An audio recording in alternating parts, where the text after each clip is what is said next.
Ready? Welcome, everyone. It is 5:15 on Monday, January 18th, 2021, and the Carroll City Council meeting shall now commence. Stand for the Pledge of Allegiance. Pledge Allegiance to the flag of the United States of America and to the republic for which it stands, one nation, under God, indivisible, with liberty and justice for all. Please note everyone in his attendance. And I want to take this opportunity to thank everybody, especially the staff, for getting this gigantic book put together. It kind of swelled up another 2 inches after I saw it last. So with that, we'll get the budget started. And the first item under reports is the fiscal year 2021-2022 budget work session. And Mike, please. Thank you, Mayor and Council. Thank you for taking the time to be with us this evening to go through the budget book and the proposed budget for fiscal year 2022. Just really quickly, schedule tonight, we did distribute this out to council. We'll go through some introductions. I'll start and then I'll turn it over to Laura. After that, we'll review the geo bonding options related to street improvements in the rec center. We'll go to Chief Burke with police department, and then for tonight, then we'll wrap up with outside agency reviews. We don't have any plan to be here this evening. If there is an agency that you want to come, we can bring them to a future one. But we do have 3 that we're anticipating, 3 workshops we're anticipating we'll have. Wednesday, we'll do public works, fire department, building department, and library. And then for Wednesday, January 27th, we'll conclude with the Parks and Rec, admin, other areas. And then if we do have to follow up with some revised geo bonding options, we can do that if we need to. And then we do have reserved Wednesday, February 3rd, if we need that as a future workshop. So I'm going to just start out and kind of give you a short recap of I think, really start with COVID-19 and the challenges. I think for 2022, really did start out, the city was in a really strong fiscal position. We did see general revenues for the city were up by the end of February, about 190,000 compared to the year before. And really, I think we were seeing just a lot of good things happening in the city and the community. I think the business community was pretty strong. And I think unemployment was one of our lowest points in Carroll County. So things were really in strong footing when we started 2020. Obviously, we witnessed this spring a lot of closures, both businesses in our community impacted. We've seen some higher unemployment, some of the highest we've seen in a very long time in Carroll County. We also seen school closures, which were very disruptive to families as they try to continue employment when they were essential employees. So it was a challenging time. I think some of the good that came out of it, I really have to give a hats off to Shannon Landauer and CADC for the work they did to really do that business assistance program that we did out of local option sales tax of $100,000. I think that was a very positive thing for our business community. Certainly, I think we all wish we could have maybe done more, and I think the need was really demonstrated through that. But I think good things came out of that at least. Fiscal year 2020 ending June 30th, I would characterize it that while we were down, we were very, very strong, in my opinion, from the city's perspective. Obviously, revenues were down about $116,000 for the fiscal year compared to the year before. But, that wasn't the lowest since I've been here in 4 years, which I think is a positive thing to say. I think it could have been much worse from COVID-19, but certainly we weathered it in a very strong position in the end. Today, the city did receive dollars to the local government relief fund through the state of Iowa. That was $233,000. That really did help, obviously, backfill that $116,000 that we were down in revenues the year before. Through the end of December of this year, minus the relief fund that received, we're down about $119,000 compared to fiscal year 2019. So when you consider what we're down in fiscal year 2019, what we were down through December, with the local government relief grant that we received, we're actually down only about $2,350. So we're in a good position, especially with that COVID that came through the CARES Act of federal dollars. Some of the things I'd highlight, what we're down, obviously, rec center, 63,000, police department operations, mainly in citations that we issue. If you think about the traffic numbers, they were way down. That was 27,000. Leisure services down 14,000. Outdoor aquatic center down 11,000. And I'll hit those a little bit later of how we kind of anticipate moving forward in some of those areas. But then the golf course, we've seen that was up 16,000. Cemetery up 11,000. Now the comment I'll make about the cemetery is we've not seen a lot of deaths or internment. That number didn't grow. Just there's really other sales that occurred at the cemetery. So don't be alarmed to think, the pandemic hit us that hard. But it was pretty much status quo in 2000 compared to 2019. So some budget overview I'm going to jump into now. I guess any questions on the COVID before I go? Sometimes I get rambling and maybe there's questions. I would just, again, reiterate, I think while COVID certainly impacted the city, I think the bright note is we're strong financially. And we really have across the entire organization, and this is a theme I always say during the budget time, we have very good employees. And I think employees, you think in the water department, the police department, the sewer department, fire department, those first line of defense, critical employees who are providing essential services day in and day out. They remain very flexible during the COVID-19 pandemic that we faced. And they were really on top of it to ensure that we continue to provide those essential services. So I really do want to applaud them and all the work that they did day in and day out. And that's all levels, from the department heads down to just our day-to-day employees that provide those critical services. So thank you to them. So talking about the budget and some overview, first I want to give some context. Obviously, with COVID-19, we've seen reductions in revenues, increases in expenses. We did in this fiscal year make some adjustments to some of our forecasts. Revenues, especially in the rec center, leisure services, and aquatic center.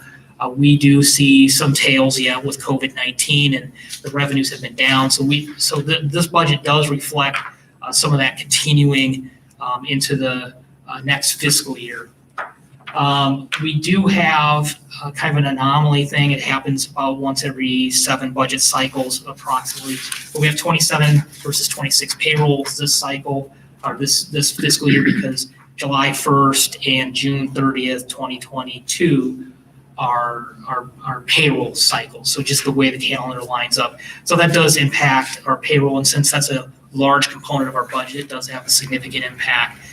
In addition to the budgeted increases that we have in the union contracts and then what's being proposed for the non-union employees.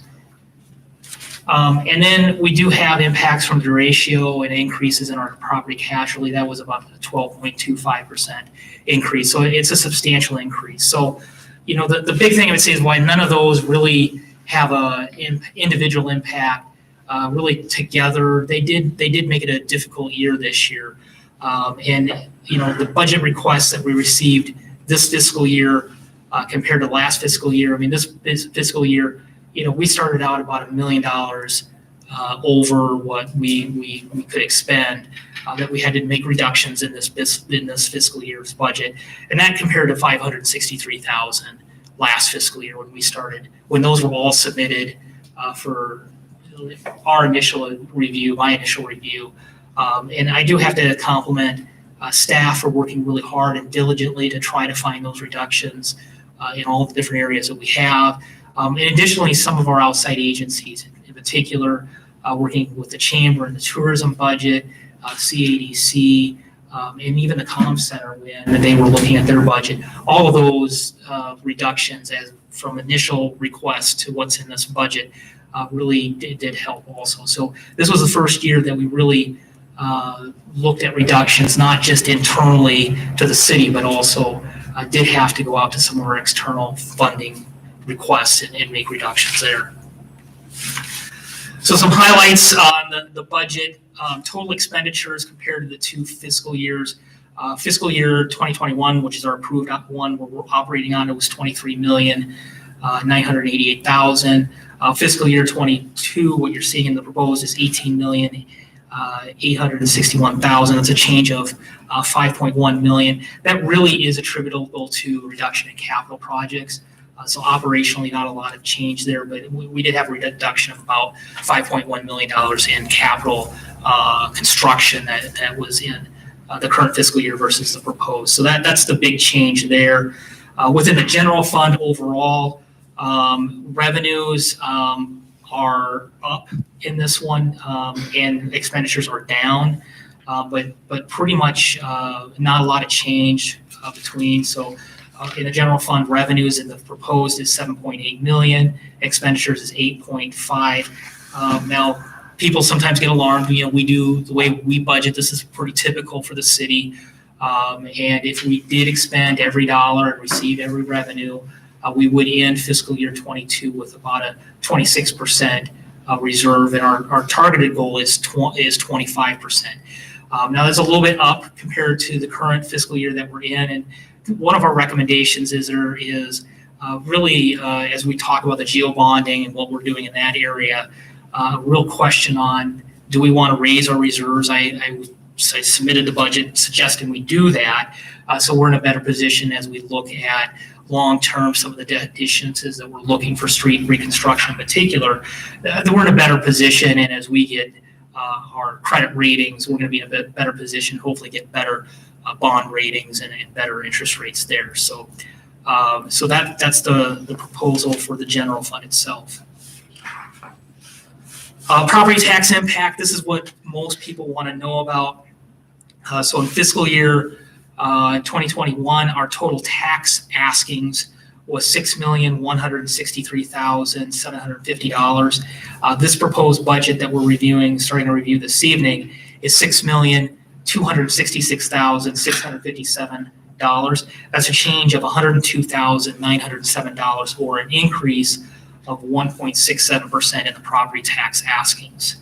Now, to the individual property taxpayer, if this budget would be approved and with all of the state formulas on property tax calculations work, a single family home in Carroll would see about a 3.0% increase in their property taxes. It'd be city-only property taxes for fiscal year 2022, and commercial industrial would see a 0.45% increase. Any questions on that? These were some charts we added a couple years ago, and I still think they're important to show. I think the city of Carroll really does remain a very good value to the property taxpayer. And I look at it, home in Carroll, the average value home in Carroll is $142,000. And then you're going to pay property taxes of $1,970. Now you compare that to Denison, for example. It's a home that's worth almost $40,000 less at $102,000. You're going to pay property taxes of $2,285. So I mean, you're talking about a $300 difference. Now it's consolidated, but then when you go into your city-only property taxes, a very similar picture. So I feel we still provide a very good value for our property taxpayer. I think we provide a very good set of services. I think Carroll prides itself on a high level of services, and we continue to do that. And I think this budget continues to deliver those services that the residents expect at a reasonable and good value. I'm going to stop there, but I do have to thank your team that puts this together. I really rely on them, your leadership team, but even beyond them, all of our superintendents and staff that do provide information to this leadership team on the budget. So it really is a group effort, and they should be applauded for the work that they put into it, because this really does start 1st of November for us, and then rolls to what you got last Monday in a budget book, and it really is a lot of effort. So really thank you to Laura, Randy, Greg, Brad, Jack, and Rachel for the work they've done on this, and I really It wouldn't be possible without their efforts.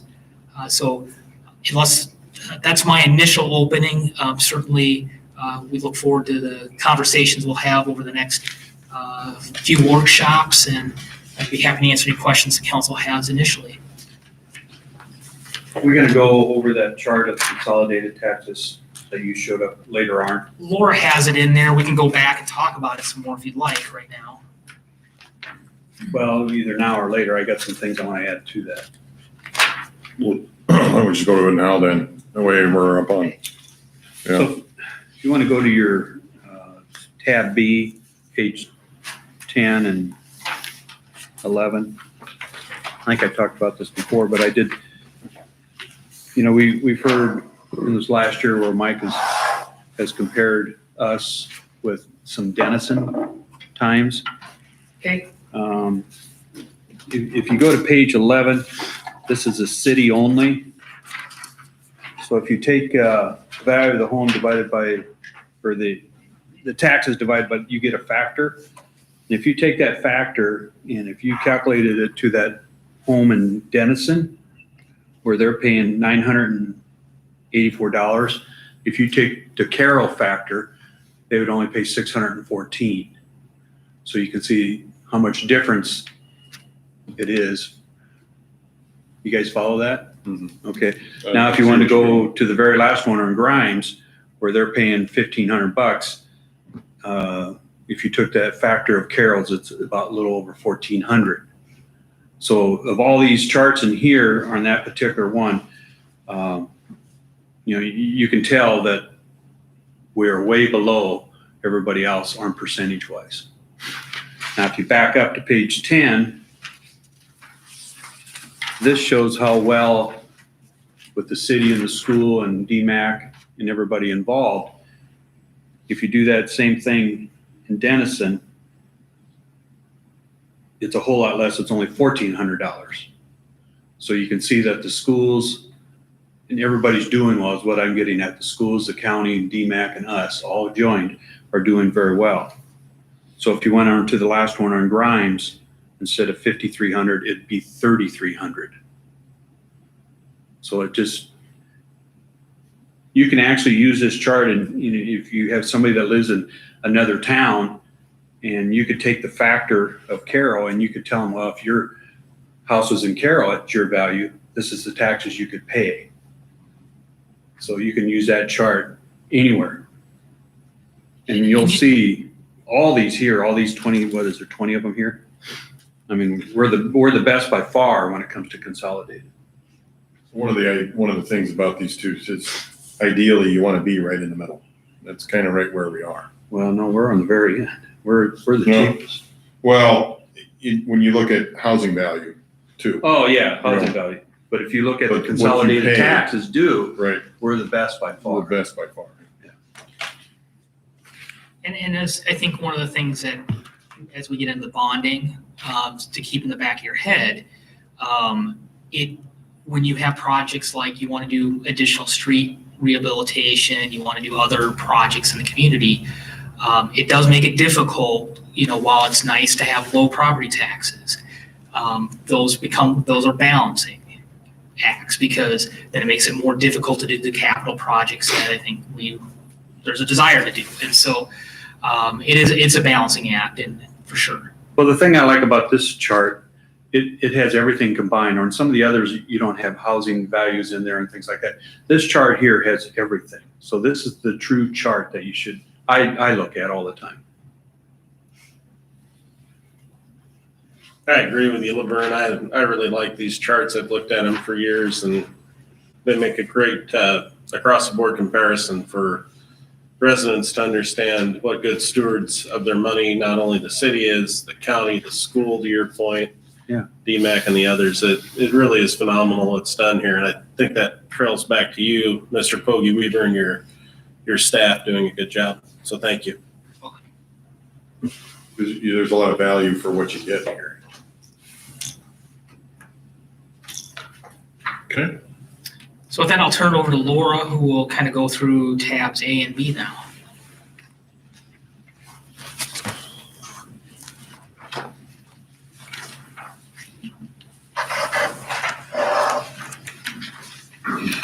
Okay, so we'll go ahead and jump right in. Feel free, guys, to ask questions and let's talk about this stuff as we go through it. So the first page you hear on page 1 under tab A is our projected fund balances of all the different funds. Just as a quick, those are actually all considered general fund funds. We just like to track the hotel, motel, and electric franchise separately because they've got some specific purposes. But according to state code, we do, for reporting purposes, it all gets rolled into our general fund for reporting. Then from, I told me I can do a highlight. I can do a laser pointer. Here we go. So then from road use tax all the way down to the crime prevention special projects funds, these are all our special revenue funds. Special revenue, if you'll remember, is money is received from specific sources and can only be expended for specific purposes. So state code says road use tax fund can only be spent on road-related expenditures. Local option sales tax has to be by code set up in its own separate fund, and then the local jurisdiction gets to say how they want to spend it. That was what the vote was for. In our case, the city of Carroll, 25% to tax relief, and then the other 75% as council deemed appropriate expenditures. And then TIF, the urban renewal areas, TIF, have to have a separate fund set up for those revenues coming in and then set out to spend the way you have your urban renewal plan set up. But those are only good like in the Ashwood Business Park and the Westfield Edition. Yes, Or it has to spending be expenditures within in those those specific. districts. Yep, and then within that plan itself, lists out the specific reasons you're spending that money. Got it. Then these next few are all set up, I think the police might be set up by state code, but like the rec center and the library trust fund, those are more set up as a city, specific to the city of Carroll for the reasons why we wanted those set up and track those funds separately. Next is your debt service fund. State code says we have to have a fund where we account for the revenue coming in and the expenditure out for our general obligation debt for our principal and interest payments. The CPs, anything here starting with CP, are capital project funds. These are for our bigger projects, typically projects that are $25,000 or more. It could be construction or it could be big equipment purchases. We will use capital project funds. Usually they will take 1 year or longer, more than 1 year to complete the projects. And you can also set those up for, if you're using many funding sources to fund a project, it's easier and more clean, I think, to use a capital projects funds to bring all that money into one area to show the expenditure out. Our next two, perpetual care and the rec center trust are permanent funds, where if money is deposited in there outside of interest, a donation, or in the case of a sale of insurance rights, state code requires us to have the perpetual care set up. Any principal that is added to these funds cannot be spent. Only interest could be spent. For the last number of years, the city of Carroll has decided not to spend the interest out of there and just leave the fund accumulate to get a bigger balance. Then it hopes someday when it's a bigger balance, interest rates maybe will get better. Yeah. That there would be some monies out of there that could actually be used for, or a sizable amount to do some type of expenditures. Water down through our stormwater capital improvement are all our proprietary or enterprise funds. You've probably heard it called both. These are funds that are set up to that you run it similar to a business where it's supported by user fees and not property taxes. So if you are not generating enough revenue for the expenses in those areas, you need to increase your user fees or find another way to decrease your expenses. And then the final one is our medical insurance internal service fund. This is where we're accounting for the way we're tracking and doing our buy down for our health insurance. It's kind of like another little savings account so that we can monitor and save money for the city in the long run with the internal service fund. We'll go into greater detail in some of these things as we keep going through the different tabs of the budget. But this is just a quick overview of the different types of funds that the city has and the reason why we have to set some of those up. Hey Laura, on the Rec Center Trust Fund, is that one of them that Feldman's made note on, that carrying a balance that they question? The permanent trust, Yes. I don't think so, because that's one where it's very specific in that you can't spend the principal. Makes a donation to the rec center and says, here, use it how you deem appropriate. We'll put it into that in hopes that someday we get a bigger balance and then we can generate some interest, more improvements at the rec center. So no, that one in the perpetual care, they won't make any comments about those two funds. Okay, thank you. So basically, if someone gives a donation, like $10,000 for the rec center, you can't use that $1,000. You have to put it into the fund and then use the interest that it draws off. Yeah, if they don't specify. Now, if they specify and say, hey, I want this $1,000 to go towards a particular piece of equipment, Yes, then we'll account for that differently. okay, But if it's more of a just general donation, then we'll put it into the permanent trust fund. And then what generates the revenue in the police forfeiture? The police forfeiture, It is, so most recently, it's been money that we've had seized during a case. And then after, I can't remember how long it is, we end up trying to find an owner for it, but we don't find it, we forfeit the money back to us. There is other times where the courts forfeit money to us. That's pretty rare anymore. They've raised the thresholds on the dollar amount for that. I know a little bit is not a huge amount. If we happen to take some lost property that's never been claimed to the auctions, Yep. then we'll put the auction money into that fund.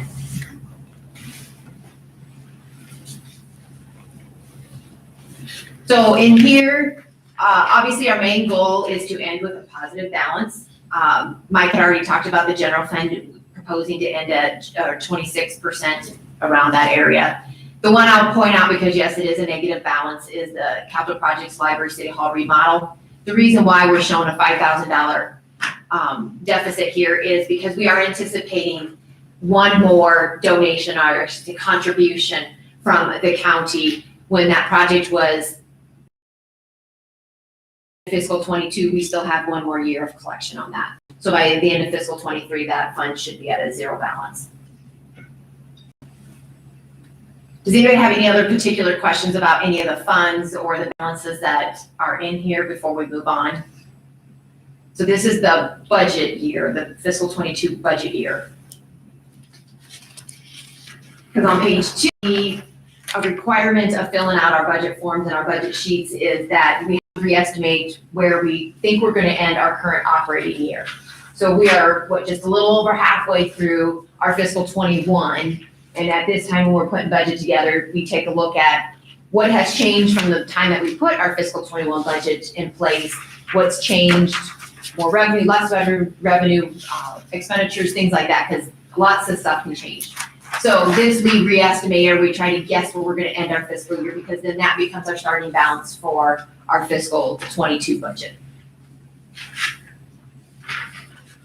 Anybody have any questions on this with any of our budgeted or our re-estimated balances?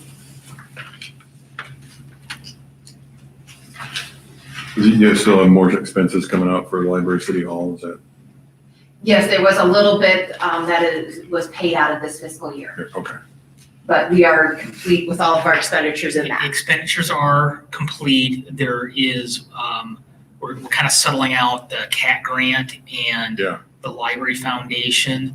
But we're well within the budget, and actually we're well within, where the foundation, they actually have over fundraised. So they're actually happy because now they have a fund that they can actually now do additional work and programming at the library. So they're pretty, so their foundation money, they keep track of that, yes. we don't, But okay. we're We do due account. one more last payment. Okay. As soon as we get that reconciled, we'll get that. Got it, So the foundation money was gonna be like a 5-year payback or so, but obviously they must have, everybody gone forward and paid it up sooner.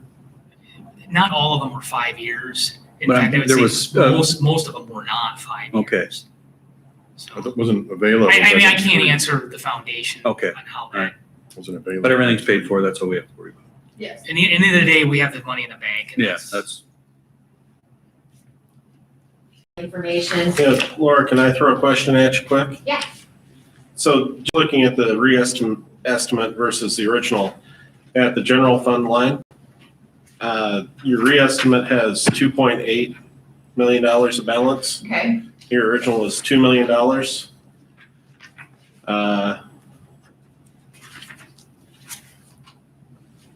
How'd we pull that off? I'm sorry, say that. How did we manage to increase our estimate is showing that we're going to be $800,000 roughly higher in the general fund. Am I reading that wrong? Okay, what are you comparing? The opposite. It's the opposite. Okay, I got them inverted. Okay. That explains it. Okay, So re-estimate versus the recommended. if you want to pull my laptop up, I can pull this and show you. Page one, This is page right two. out of our budget book from last year. Sure. So, so we were at, recommended revenues were 7.7 million, and we're at 7.75 million for revenues recommended now, on re-estimated, sorry. And then we were at expenses of 8.7. So our ending balance, this is where you're going, I think. Our Yeah, ending the ending balance was balance 8, is so it was set, 2.8. The reality is we ended fiscal year 2019 better than what we projected when we put the budget book together. Yeah. So that's what it would account for that. Yeah, looking at that 3.9 versus the 2.8, there's $1 million difference between them, yeah. It's just, we ended and that it goes back to my earlier comment when I was showing the differences of, yes, we were projecting last year big deficit, but we didn't realize it. Sure. And it's just the way we've historically budgeted. We budgeted our revenues very conservatively, our expenses on the high side, and at the end, it's worked out well for the city. Start working backwards on that from the projected 2021 balance and work your way back across it once it looks a little different. Yeah. So, yeah. Thank you. Some of the, like the pickleball court, I think that came in a little bit under than what we thought. Some of the other some of the projects we did, I think, some of the equipment we bought was a little under. I don't know, to the tune of And then 800,000. some things we had no longer a priority, so we Yeah. didn't go forward with it. So Right. there's just a variety of reasons. Okay. Got it.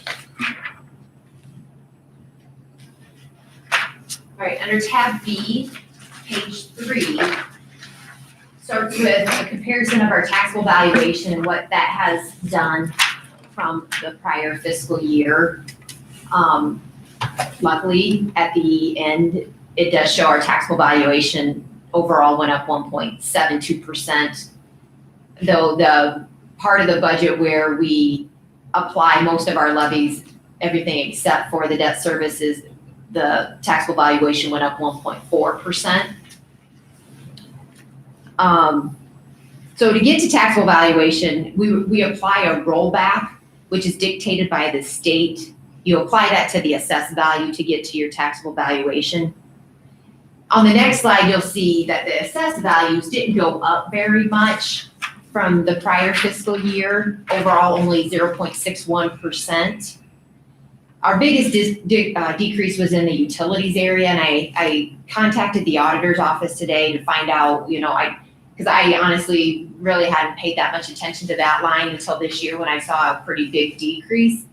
And she said that those valuations actually come from the state, and the state places the value on it. And then a few years ago, when the state went through and did their Senate File 634 revamp, I'm going to call it, of the rollbacks and all the valuations, and that's where we got our new multi-residential property classification. They did put something in place for this utilities area, which is basically the telecommunications area, and they also get some type of an exemption on their property taxes. So that's why we're seeing quite a big decreases. They're phasing in and going through this exemption as well and getting some tax break, I guess you could call it. Yeah, 768, and then it went down to 62. Yeah. That's a big drop. Okay. Well, going back the page of taxable valuation, so yeah, we didn't see a huge increase in our assessed values, but we did see a larger percent increase in our taxable values. Well, that largely has to do with our residential rollback did increase just a little over 1.3%. But then that was obviously taken back down with the multi-residential property. That went down 3.75% from the prior year. And that will continue to go down for another couple years.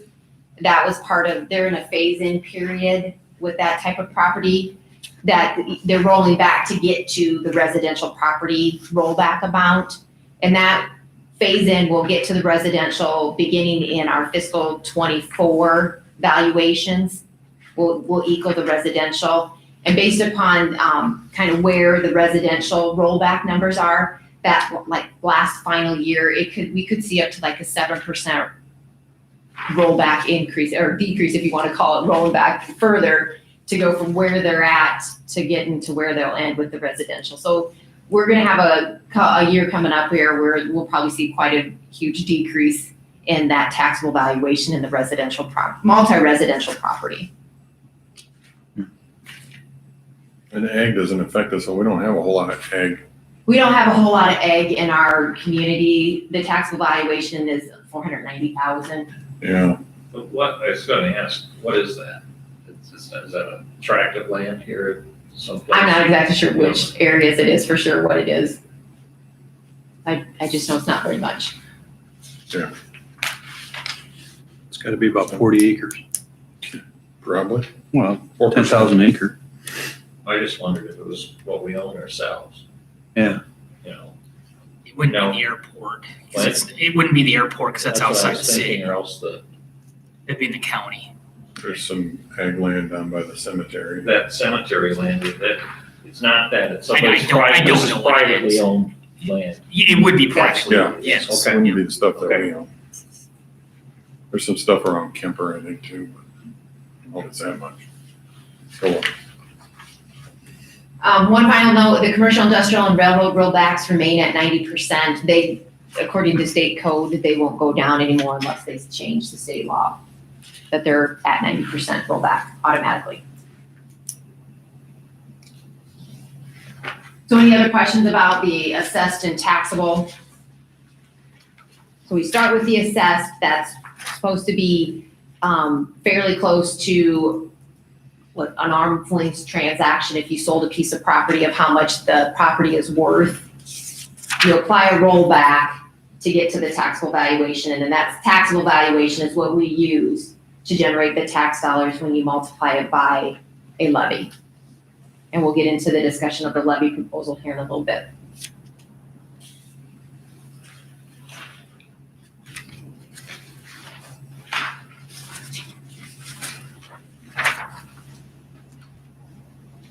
The next chart is our residential property tax rollback information. Since this is the biggest property classification of all of our properties, it's kind of nice to see how it's trended over the years and what the rollback is doing. As you can see, the red is the assessed value, and there's that increase, steady increase, slight increase going up over the years. And then the blue is the taxable. And so the city's been able to, even with the rollback applied, and the rollback has been going up and down throughout this 10-year period, the taxable valuation has shown a slight steady increase. You know, we're not seeing any big decreases in our residential property, which is good. That means properties are maintaining their values, which typically that's what you would see. Plus we're adding, you know, there's been some growth and just additions of properties in the community over the 10-year period.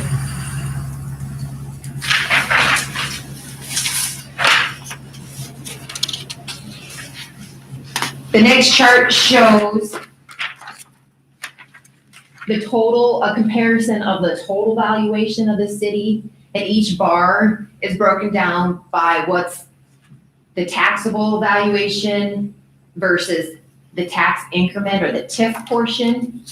So the blue portion is what the valuation that we would use to apply most of our levies, the 810, the employee benefit, the tort liability. And then the whole thing is what you get to use when you apply your debt service levy to it. A couple things to note here. I did go back and I looked at, so equalization orders occur every other year. This year, which we're working off of the 1/120 values, is not an equalization order year. The equalization order years are on the odd number of years. you'll see that there was a pretty big increase from fiscal 14 to fiscal 15. That's because our equalization order that year was the residential was increased by 10% and the commercial was increased by 32%. So we saw quite a change in the valuation in our property between those 2 years. Then obviously the fiscal 16 is an off year, no equalization order. 17 would have been an equalization order year. In the city of the Carroll County, I guess they do it by county. Carroll County is 0%, was 0% that year. 18 was an off year. 19 was another equalization order. That one we did see residential at 7% increase and commercial at 9% increase. 20 was an off year. 21 was a 0% change for Carroll County, and then 22 is an off year. So time will tell what may or may not come of the 23 values. I'm not sure exactly what time of year those come out. I think it's usually typically more towards the fall, but I'm not sure. So it'll be a little time yet before we see anything with that. You said that included the tip. Does it also include the regular debt service levy we had this year? So the debt service levy is applied to the whole bar? Yeah, the debt service levy will be applied to the whole bar, the blue and the red added together. Okay. And so, yeah, the red does change slightly over the years. It's just a matter of how much activity we may have going on in our TIF areas and how much valuation we need to capture to pay for the activity that's going on. You know, I don't know where the appropriate place to bring this in is, but I want to get it out there anyway. I had a few different members of the community approach me, and they told me they believed that the city of Carroll puts pressure on the county of Carroll County to increase property values. Now, I have researched this, I have double checked it, and I know that not to be true. Does anybody in this room know of anything different? So, all property assessments done, the city could have its own city property tax assessor if you wanted. Would not recommend doing that. And we allow, so we have the Carroll County assessor does all of the property tax assessments. And there is a process at the state level. So that's where you get your equalization orders. Sure. If they start seeing sales data not running with what the actual assessed value are, that's when you get an equalization order. And then the state says you need to adjust it. And they've done state equalization orders to increase them, and they've done state equalization orders to decrease them. So the property assessment's a very regulated element at the state level. And if you really stop and think about it, school districts, community colleges, they go beyond county boundaries. And so they want a property tax system and assessments that are fair even between counties, because you don't want to have one county taxpayer paying more or less than what they should be, more than their fair share than another county, adjacent county, for schools and community colleges. So we have no control over property tax assessments, and to be honest, I like it that way. Very good. We do not go to the county and say, hey, we need these values up. Okay, so. Well, if anything, I can tell them down. Right? But no, I think the assessor, I sit on one of the boards up there for compensation and stuff. I think the assessor, for as much as what you hear about assessments, they do a very, very good job for the Carroll County. Looking at some of the other counties, not even in this immediate area, but some of the laxity of what's going on in some of the other spots at counties in Iowa. Carroll, the people up there are doing a great job keeping stuff right where it should be. So, and I've been up there and I've talked with them. Again, they look at what's been sold and the values of equivalent properties around to make sure that all stays pretty symmetric. I fully believe that the county does a great job with valuing the property. Mm-hmm. I have no dispute with that. I just want to make sure that the people are clear when it comes to taxes at the city of Carroll. We can affect the levy and affect taxes. We do not affect the property valuation. Correct. Mike, isn't it, the state actually looks at actual sales of property? They're the Mhm. ones that check. The state comes in as you just said, it's heavily regulated. Yes. So we have, even the county doesn't have control of that step in the process. Absolutely, and even if we did have that control, the state, like you They are would- alluding to, they would come in and they would fix it. Right, and they do with equalization, when they Absolutely. see that what they have discovered in their homework is not matching what's going on, then that's how we get dinged once in a while. Right, and, Back in 13, 14, yeah. and to Mr. Poggy Weaver's point, that's where we've seen some increases, some decreases, several zero change in the state mandated order. The county's doing a good job. The state's double checking it. I think the values have to be pretty tight. Well, I did talk to Cindy at the assessor's office today, because I knew they were doing some, I'm gonna call it internal county work. They hired a company, if you've remember a few years ago, they revalued or took a hard look working with this company of all the commercial property in the county and did their own valuation. That took place, I believe, in fiscal 15. Maybe it was the 1/1, hang on, let me look at this. I think it was maybe the 1/115 values, which would have affected our fiscal 17. Then they are in the process right now of going through all the residential properties. I think they're, if not already complete, nearing completion of the residential properties in the rural area. And then they'll be working on like the in-town areas and incorporated areas. And I believe, I forgot to write that number down here on my paper, but it's in my office I believe it's the 1/123 values, which would affect then our fiscal 25. I might be off on that year for sure. So coming up, we may see something different, or it'll be interesting to see what comes out of this. So that's not a state mandated thing. That's something that the county did to hire this outside independent company to work with them to take a look at all of the property in the county. Thank you.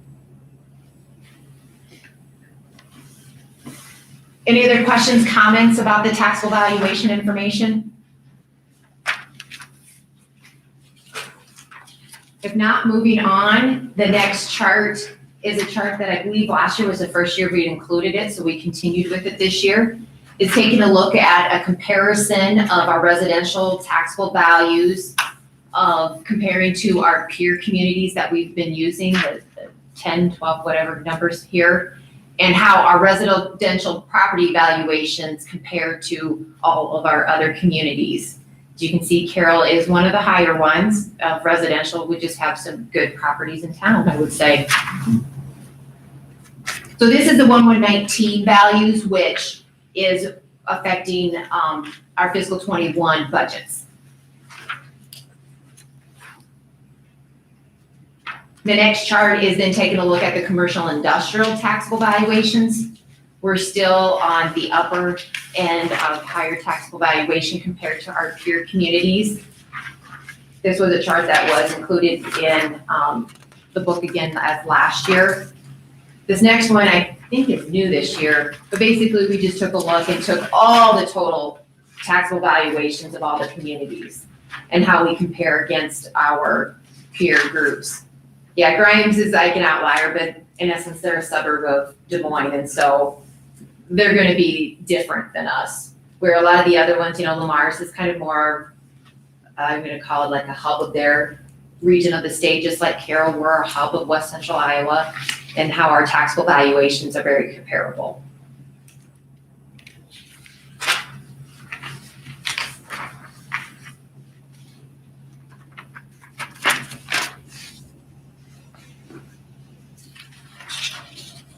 Any questions or comments about those comparisons? One, what are the cities around us again, refresh my memory, is it, are we in the middle of that size group, or is this just like Yeah, we're right in the 8,000, 12? We So take it's our the ones- population. It's exactly the group slightly ahead and slightly behind. Yeah, the we use a population. population of from 8,000 to 12,000. And so we're at 10,100, and so we're right in the middle there. But are there 50% ahead and 50% below that in this group? Do you know that?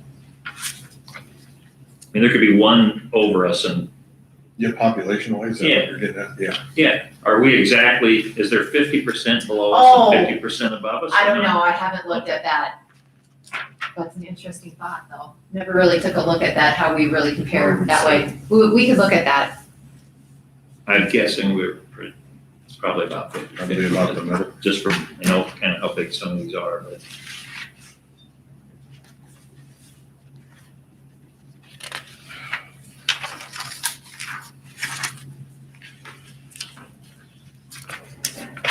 Well, the next two slides that I have here in my presentation is showing that comparison of the average residential home value compared to the taxes that you pay.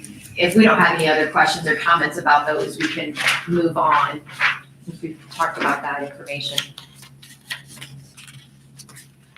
I know this next slide is a little hard to read, but it's in your book as well. It describes the different types of property taxes that we use or that are very common and typical in communities to use.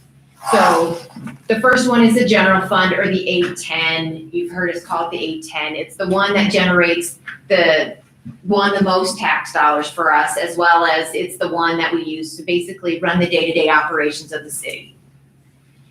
Out of the 942 cities in fiscal 21, 799 of them were at that max amount of the 810. So many cities are fully utilizing that 810 to generate the money they need, which is roughly 85% of the cities in the state. So if you get to the 810 and you still need more money to operate to pay your expenses, there's what's called the emergency levy of a maximum amount up to 27 cents. So with any of these levies, it's a maximum. You can always go under, but it's a maximum. Of the 799 cities that are at the 810, first you have to be at the 810 before you can go to the emergency. So if you're at the 810, then you can go to the emergency, and out of those 799 that are at the 810, 439 of them are utilizing some amount of the emergency levy. Out of that 439 cities, 367 of those cities are at that max amount of 27 cents. The city of Carroll, we have not used the emergency levy since fiscal 2014. And coincidentally, that was the year we saw our biggest state equalization order. And that's the year that we dropped in fiscal 15 to no longer have the emergency levy. You can put it back on at any time. It can be 1 penny all the way up to 27 cents. So any range in there. This proposed budget does not include the emergency levy request. What was the total number of cities? 799, 942, thank you. I see it there. So out of the cities that are utilizing, it's 47% of all cities are using some amount of the emergency levy. And out of the ones that are using it,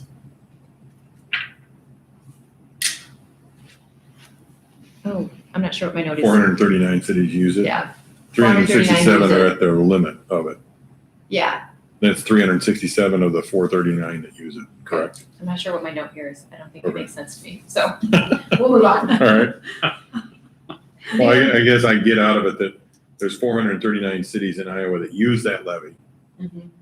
And of those, 367 use it to the full 27 cents, right? Yes, That's- yeah, that's that, but I have some Oh. other note on here and I'm not sure. Oh, exactly. gotcha, I okay, didn't all right. write it very clear to myself, so I apologize for that.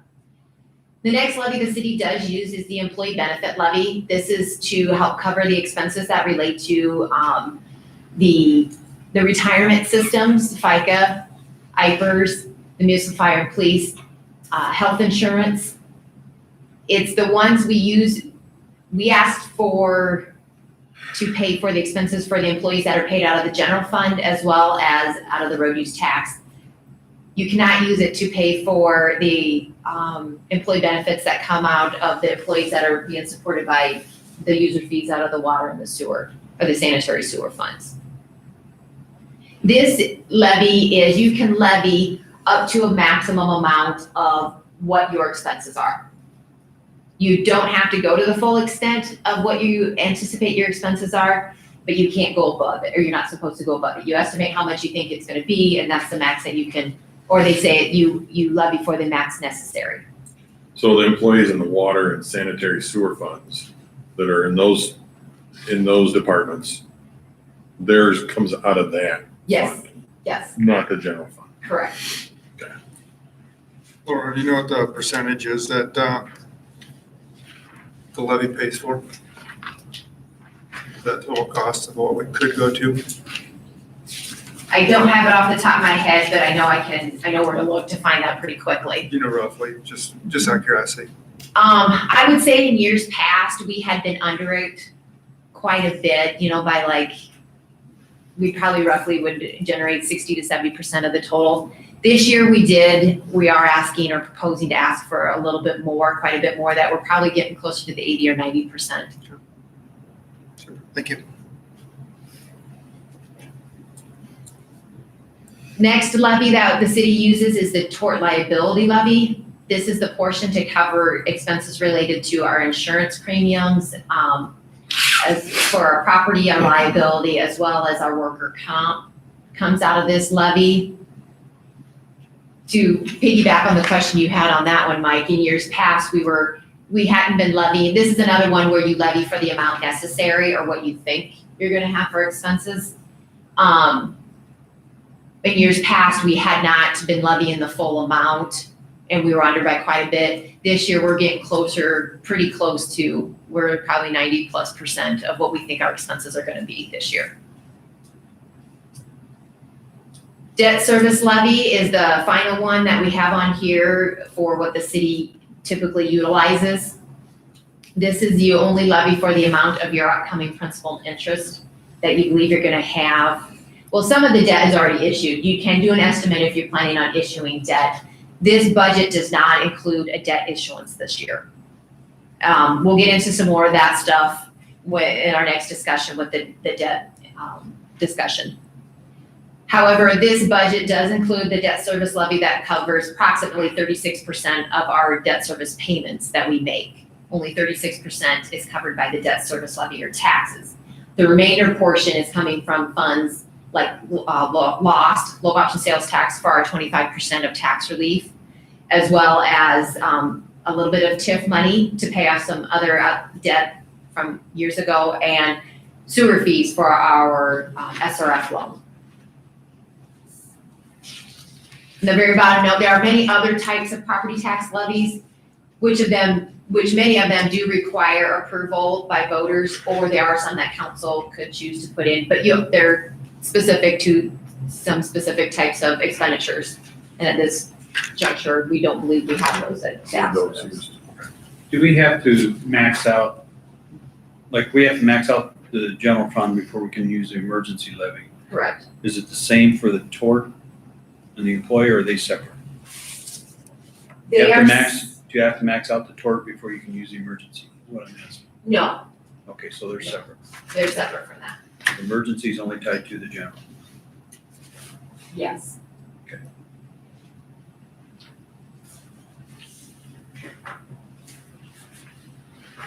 Any other questions about the different types of property taxes that the city currently utilizes?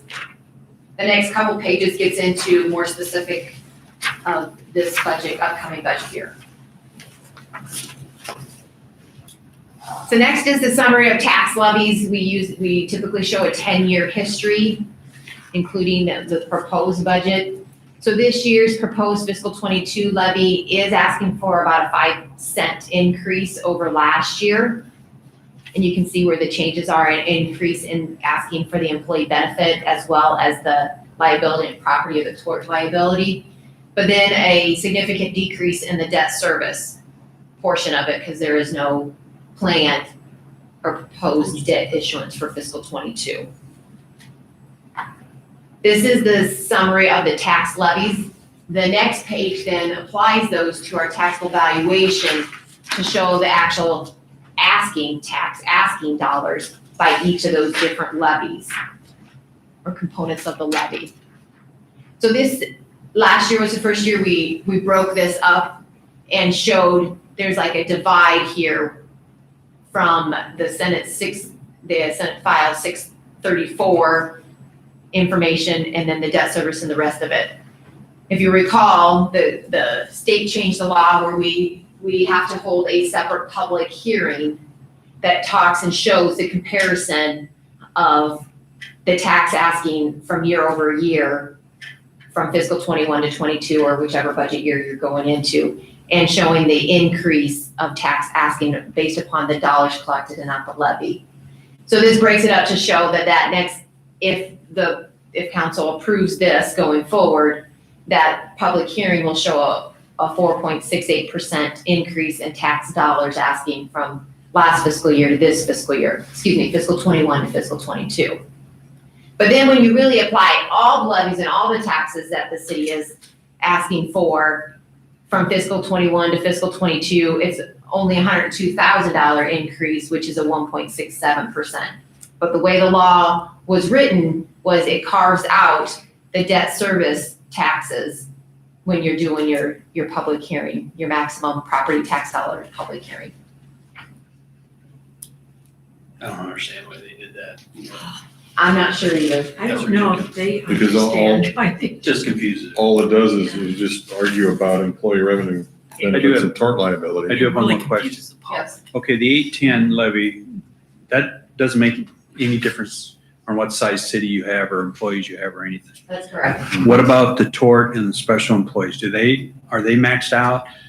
No, there is no maximum amount per se like the 810. You can request up to the maximum amount of expenditures you believe you're gonna have. Okay, so that adjusts every year, Yes, or the 810 never changes. correct. Okay. All right. Yep, you can only ask for the amount necessary. We still don't have our health insurance. So do you just calculate that from the year before or kind of? We do an estimate. Okay. Yeah, we do an estimate. And so let's say you do have a scenario, because this has happened years ago. You have a scenario where, let's say you do think your health insurance or other employee benefits, let's say your health insurance, you estimate it's gonna be a 15% increase. Because it just seems like a lot of the talk around health insurance is like it's an increase, it's always a big increase. Then you do get into a year, which we've had, where we've had very low health insurance increases, like less than 5%. Right. And let's say when you were doing your projections, you fully did or asked really close to the amount that you thought you were gonna have for all these employee benefit expenses. But then at the end of the year, when you got your taxes in and you figured out what your total employee benefit costs were, you had more revenue than expenses. That's why we have the special revenue account for the employee benefit levy, that the taxes come in, you figure out how much expenditures you're gonna pay, and you only transfer out the amount necessary. You could end the year with a balance in that fund. And then you would just work that into The the next year's asking.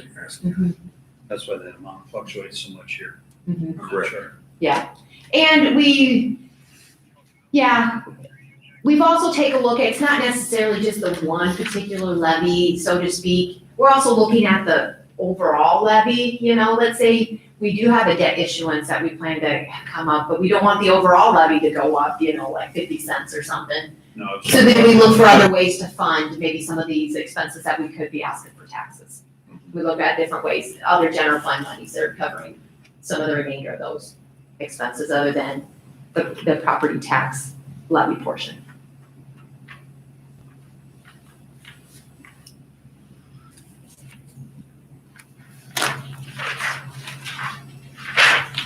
Any other questions or comments about the proposed levy, the dollars that it generates? That SF, that 634, wasn't there a trigger? Was it 3%? You didn't have to have a public hearing? Less than 3%? You always have to have a public. It's always public hearing now. Okay. The trigger is, now you're gonna test me, if you do have an increase, I think if it's over 2%, 2%, yes, you Yeah, have to have I a knew there was something in supermajority. there, then you have to have a Supermajority, supermajority that's what it was. approval by yeah. council. Council, yeah, that's Now, for us, all of our actions are approved by supermajority because it takes 4 out of 4 the out of 6. 6. So that really doesn't apply to us. Got it. So, I better buzz through these nights. Battery's going low. You would. Okay, My battery's going low on my phone, or on my phone, I'm sorry, on my computer. I thought I had a longer life than that. We'll be done early tonight. Well, I only have a few more pages to go through on this overview stuff. Mike kind of already alluded to the next couple slides as it relates to when you take that levy and you apply it to different valued homes in the community, what that does to your property tax bill from the city's perspective only. This is obviously does not include anything from the consolidated because we don't know that information. We just know what's being proposed for the city levy only. So for instance, on the top one there, a home assessed at $200,000, when you run it through the calculation on how to get to your taxable valuation and you apply the proposed tax rate of $11.65, it gets you your city property tax bill portion, and it's an increase over the prior year or our current year that we're in of just under $38, which is right at 3% increase over the prior year. That same thing we do for a home valued at $150,000, $125,000, which is really close. The $150,000 is really close to the average valued home in Carroll, and then $125,000 and $100,000. And you see the dollar amount change versus the percent change that it does. So that's the impact on a residential homeowner, the city tax rate only. The next page is the impact on commercial property, city tax rate only, with properties valued at $5 million, and $2.5 million, $1 million, and $500,000, where the increase is at 0.45% across all the properties.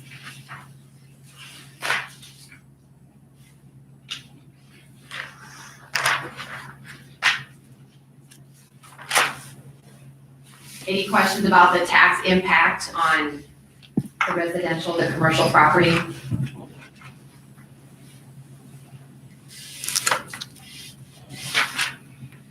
The next chart is the property tax bill allocation. So taking somebody's property tax that they're paying right now, and there goes my computer. I'm so sorry. So you have to look at your books. Back up. I know my battery's lasted longer than that, so sorry about that. The assessed value of a home of $200,000 broken down by the different entities that receive your taxes when you pay your property taxes. When you go pay your property taxes at the courthouse, or you mail them in, or you pay them online, you're just paying, right? You don't necessarily pay that close of attention. You're just writing out one check, and then the county then disperses it to all the tax entities in the county.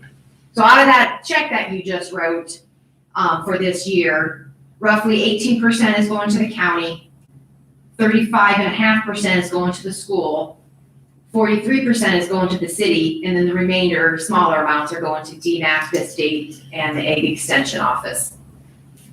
Hey Laura, if you pull my laptop up, I have it up again. Okay.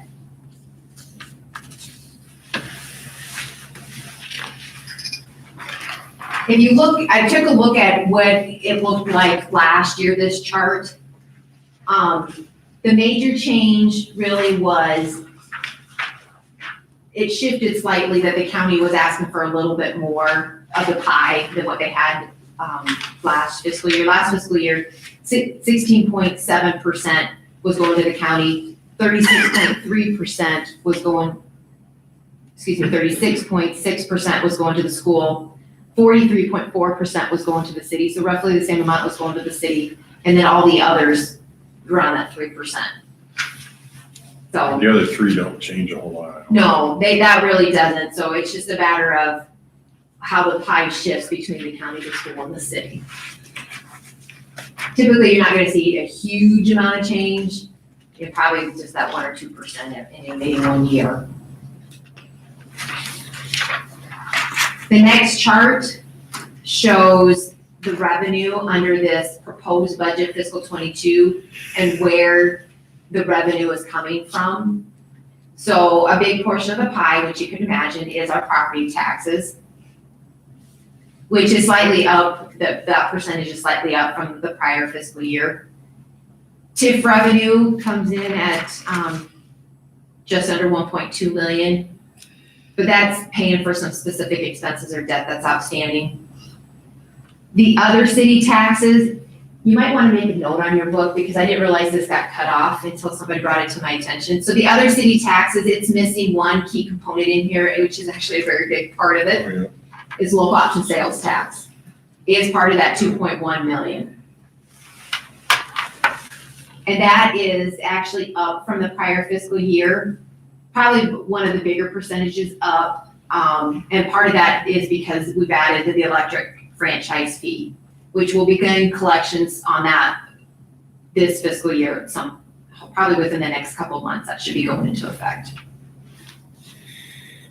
Licenses and permits, it's a smaller part of the pie, and that's actually slightly down from what we anticipated or budgeted last year, but it's not a huge amount over the overall monies. The next sliver is the use of money, which is our interest income and rents, and we are seeing a downtick in interest rates right now, and so we are anticipating that amount to be down from the prior fiscal year. Not a huge amount, because once again, it's not a huge slice of the pie. The next area, intergovernmental, that is actually the one that has probably the most changed this year, because that includes grants, the commercial industrial backfill, and the road use tax. Road use tax, we are anticipating that to be down slightly. Actually, it's not a huge amount that it's gonna be down, or what we're anticipating, based upon information we're getting from the state on how that's going. Randy can probably talk more about some of that stuff too when he does his budget presentation. The commercial and industrial backfill, good news that the governor is proposing in her budget to continue with that right now, because that does make up about $200,000 of our monies that we see in our budget. So that would be an impact or a hit to us if we lost $200,000, especially out of most of it's in the general fund. The big difference here is grants. We're just not anticipating as many grants for projects this next year. So, well, capital projects expenditures are down, grant monies are down too with it, because we're just not, at this point, just where we're at, timing with some of the projects is just not ready to go yet too. So that area is probably the one that had the biggest shift in the pie this year, was intergovernmental being down. Charges for services, actually, I know we talked much about how the recreation leisure services area was down, but overall, it's not down as much as we think with like the water and sewer in there. The actual shift in the pie was less than 1% there. It is slightly down from the prior fiscal year, but overall, it's not a huge shift in revenues. And then miscellaneous, it's slightly up from last year, but it's such a small amount, it's not a huge impact on the overall revenue. Where are like the lease payments for cell phone towers and things? We have some of that, don't we? Yes, that Where is is, that on? it's not a huge amount, but it is in our water fund. Water. Since they're on the Water. water. Water. Since we're on the water tower. Yeah. It's not a huge amount of revenue. There, it's. Fiscal 22, we're budgeting 52,000. And that actually falls under the category of use of money.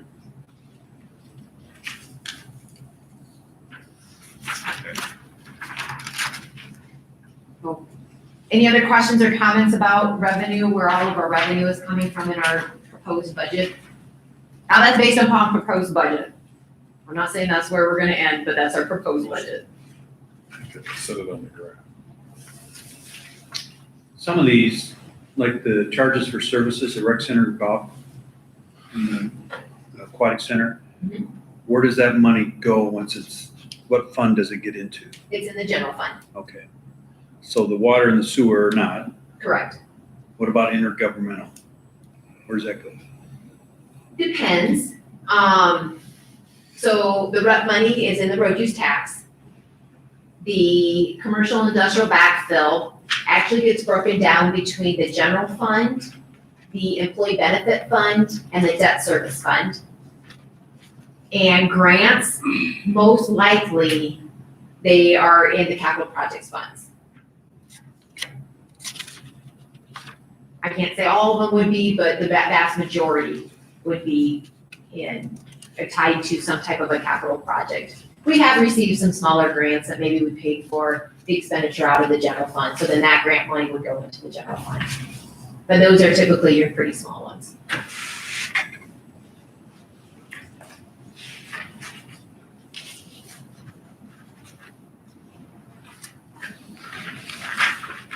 And the last two slides, oh, I guess they're not the last two. Anyway, the next two is our comparison of our consolidated levies as well as our comparison of our city levies against our peers.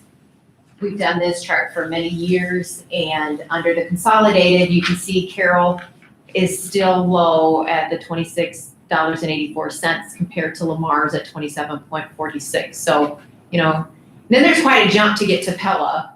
So, huge kudos to the other taxing entities in Carroll County to show that, we have a low consolidated levy compared to our peer communities.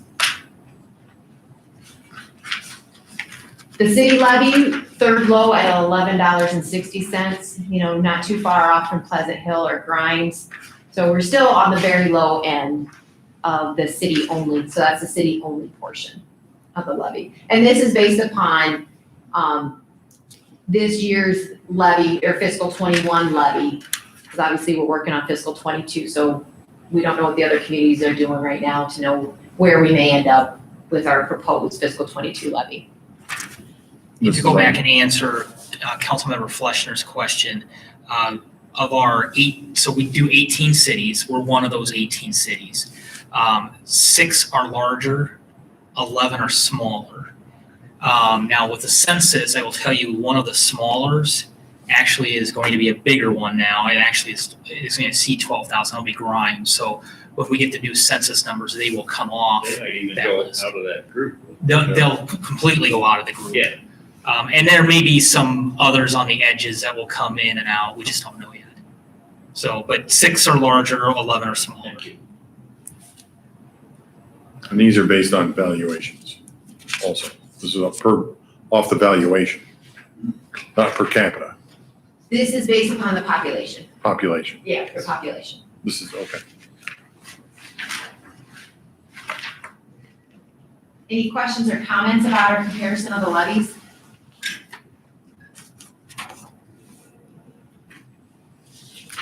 If not, this is the final one that I have, is a comparison of looking at our number of full-time employees as what we've had in the last couple of budgets and what is being requested for this upcoming budget. No change to the full-time employees and a slight decrease in the part-timers. And it's just basically really looked at probably the hours that we were utilizing at the aquatic center, because that's the one that was the biggest down or decrease in our part-time. And the part-time is based upon full-time equivalent hours.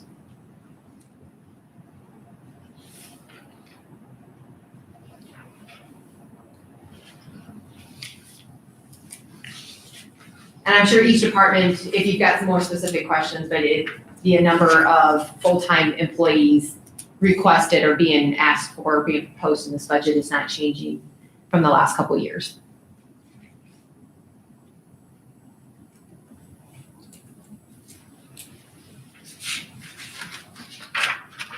But the enforcement officer is going to be, that's the jump from 1.6 to 2.6. Is that the enforcement code? It is, yeah, from That'll be 1.6 to 2.6, okay. yep. Where's the one? In parks and open space. One person less. Yeah, one person less in parks, yes. Oh, that's one that dropped, yeah. Which the budget, the re-estimates and the proposed budget does reflect those changes in employees. All right, any questions over the summary overview stuff? Tab A and B. Just make a comment, it'd be interesting to see how many employees we have relative to some of those other cities as well. Is that a request? No, it's not, I know that would be time consuming. So Jerry's gonna do when he gets home I'm tonight. just thinking out loud that would be an interesting. It is very interesting when you start thinking about why one community has their levy set and what that they do and why you're at, because every community is so unique in the way that they Right, do but- things, but you know? Certainly, police department employees would be a huge difference from. Yes, it can be. Some others, so. Yes, very much. Laura, is that information listed publicly, do you know? What's that? The number of employees, what a community has? It is public information. You could call and ask. Is it something that's readily available on some consolidated website or gathered up? No. We typically do not have to supply that to like some state agency and say, hey, we have this number of Someone called employees. you, how long would it take you to figure, well, you have. Well, we have it right here. I know. If I didn't have it, I mean, yeah, I know pretty much, yeah, off the top of my head, how many full-time employees there are. Yeah, it's gonna fluctuate throughout the year. If you've got open positions and you're working to fill them, you know, some of that will change a little bit during the year. But yeah, figuring out the part-timers, had we not had this, it would take a little bit of time. Yeah, we put in that time last year, or the year before when we put this together.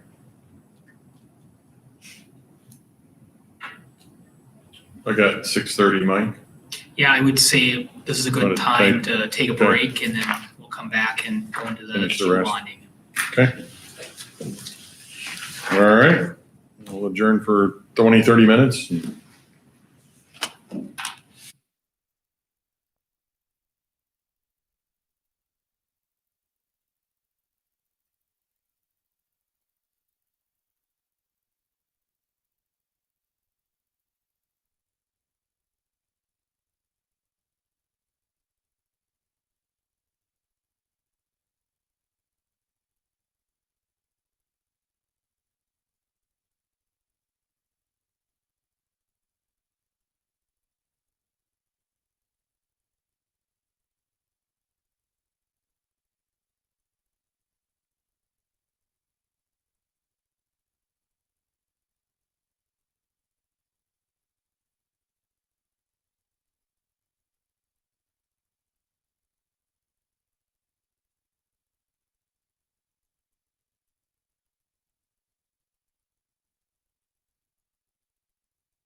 Alrighty. All right, welcome back, everyone. We finished. And our next item is to review the geo bonding options related to street improvements and the rec center. And Mike, when you're ready, sir. Thank you, Mayor and Council. Let me just pull this up. I closed about 500 windows apparently.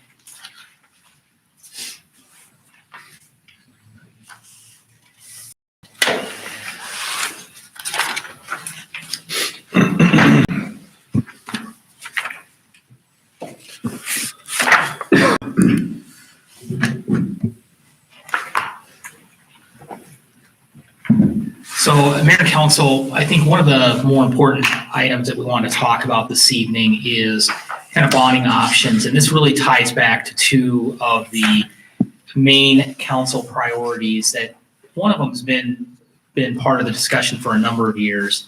And that's street rehabilitation and really how do we do more funding for street rehabilitation in our community. And the second priority that's out there is kind of updating the rec center. And let's talk about street rehabilitation first. This has been an ongoing concern for the council for a number of years. And I think the reality is when we look at our general fund, we know the general fund, the 810 levy, we're maxed, we've been maxed. And to do anything substantial with street rehabilitation, and what I mean by street rehabilitation, this is not your normal street maintenance, street reconstruction project where we're doing a mill and overlay, but this is a full depth reconstruction of a street of our streets, and to do them on a frequent basis. It's going to take substantially more funding than what we've been able to allocate through kind of general fund resources. So really, in my opinion, the only realistic is to do geo bonding for these major projects. The fiscal year 2022 budget did include a street rehabilitation project and starting to work towards that. And this would be a section of road from North Adams Street between 6th Street and 13th Street. And this budget does include funding, I believe $200,000 to actually begin the plans and specifications for that project. And the construction would be in the summer of calendar year 2022, so next summer. But to be in a position that we can start a spring construction, we need to begin those plans in the upcoming fiscal year, so we can go out, bid it, and get it constructed. Additionally, obviously with Adams Elementary School being there, we'll need to be able to hit that pretty hard where we can right after school's out, start the project and wrap it up before school commences again. Because unlike just a simple mill and overlay project, this is tearing out the entire concrete subbase and reconstructing it from the base up. For the actual construction, it does rely on $2.45 million in geo bonding in calendar year 2022. It could be something that we, at the end of fiscal year 2022 or early 2023, we'd actually do the debt issuance.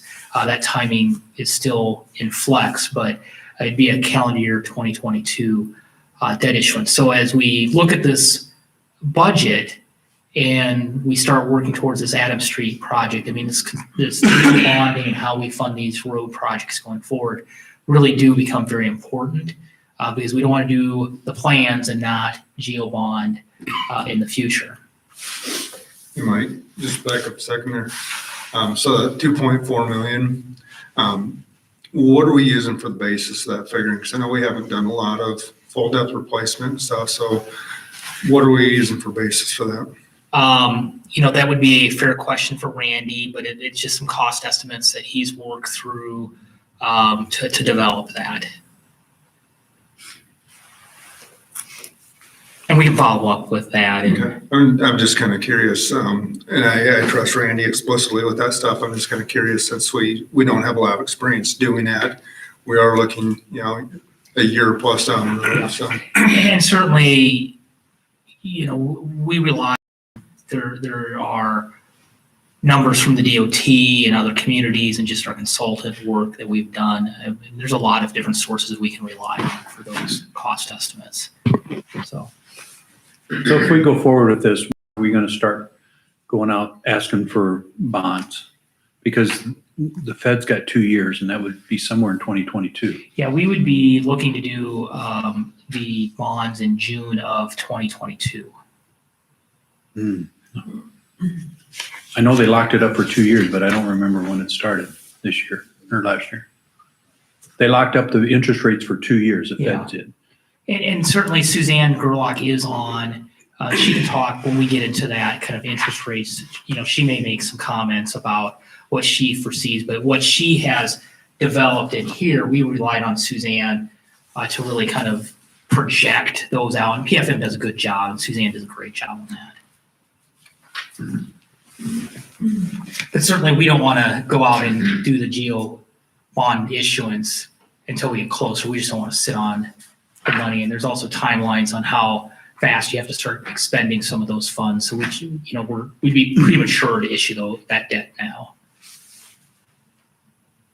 Anything else on the street rehabilitation before I move on? So moving on, you know, the second priority that I've alluded to was updating the rec center. The rec center referendum, as we know, failed on September 8th. Now, the lost referendum to end the sunset did pass that same election. So, you know, that is now continuous without a sunset.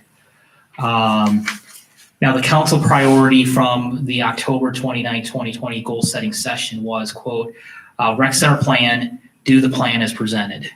And that's kind of the major point out of that specific action plan item.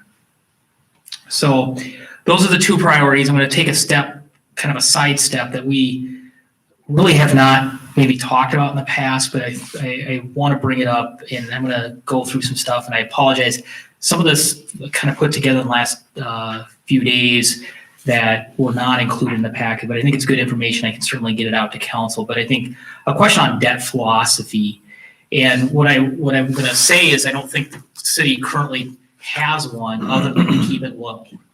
Not a bad philosophy, but that's kind of our debt philosophy today. We've also used what I would consider, you know, the debt service levy with all of our other levies, not just the debt service levy, but we've focused on what is our total levy rate.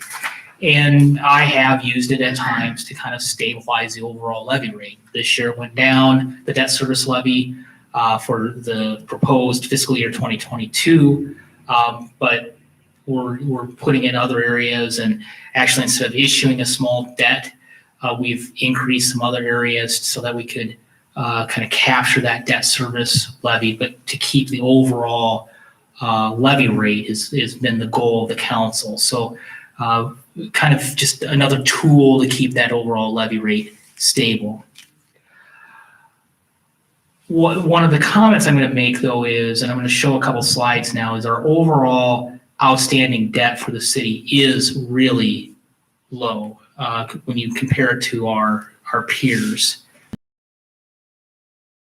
Total outstanding debt down to the highest. And you can see Carroll is ranked third here. Decorah, Denison, Carroll. We're at 10 million. And you go up to, well, Grimes going to fall off our list, but even Fort Madison, Lamar's, Waverly, I mean, you're 3 times as much debt. There's kind of 2 different buckets of that. You have your outstanding geo debt and then outstanding revenue debt. And there's clearly some different philosophies different communities have on how they package those debts. But what I'm really focused on is kind of that total outstanding debt, because that's also then what counts towards your constitutional debt limit as a city. Pardon me. Yep. So the revenue debt, you're talking things like water, sewer. Exactly. So your geo debt is going to be stuff like your public facilities, your streets. Your revenue debt is your enterprise funds generally. You can also have TIF revenue debt too. Oh, okay. I guess the reason I ask is I see Denison up there, and they have a separate water utility, correct? They would, yes. Yeah. So would that be in here, or is that No, I believe Denison Municipal Utilities is considered separate from the city. Okay, thank you. They set apart, don't they? Mhm. So there's variances that way throughout the Yes. entire spectrum. So every city does, that's a good point, and I wasn't aware of that. Yeah, every city has a little bit different structure in how they operate with those different enterprises. Well, when you see someone without anything in that enterprise or revenue debt, it cues me up to think there might be something like that. Some underlining. Sorry, I didn't mean to interrupt. And certainly, I mean, the city of Carroll, barring any improvements in our sewer plant, which we're looking to do, we're just a few years out to eliminate our revenue debt. Right. So, Okay. any questions on this table? It's a lot to throw at you, but I think it gives you a good snapshot of where debt is sitting in communities. Then you run into what is your percentage of debt capacity used? So this is all of our peer communities. And again, you can see we're on the lower end of 16%. But there's a wide range of debt that's out there. And certainly Pella, for example, which we like to benchmark a lot against Pella. They're very low on their debt. Okay.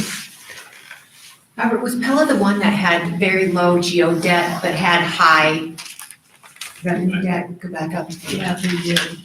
I think that was the one that just Yeah. struck me as very odd. Yeah. Yeah, their outstanding revenue debt is almost 33 million. Which doesn't count against your constitutional debt limit. Yes, right. So what would that debt been, their Say it sewer, again. sewer and water is what that was? That debt? Possibly. We're Possibly. speculating on exactly what it is. Yes. This is just the Carroll overall has an debt. a municipal electric utility as well that would have revenue debt outstanding. Oh, That's Suzanne Yeah. Rock. Thank you, Suzanne. God speaking. What did you say? I didn't hear. Yeah, Yeah, so that's some what she some said. cities have municipal electric utilities and they issue electric revenue bonds for infrastructure to do with the electric utility, which is obviously quite costly. So I think a lot of the larger revenue numbers, I would guess a certain percentage of those would have an electric utility, as well as the normal water and sewer. So they provide their own they basically have their own electric corp franchise. Yeah. Okay. And like, especially if you see a city that has a separate utility that's separate from the city, a lot of times they'll have an electric utility as part of that. Gotcha. Well, that makes sense. Thank you for that, Suzanne. You're welcome. See, you're the expert. Are those considered essential then? No, electricity is as far as general corporate purpose and essential corporate purpose. Electric is general corporate purpose, not essential corporate purpose. So you can't issue a geo bond and abate it with electric revenues for electric projects, Yeah. but you could issue geo bonds for water sewer projects and abate it with water and sewer revenues. Gotcha, okay.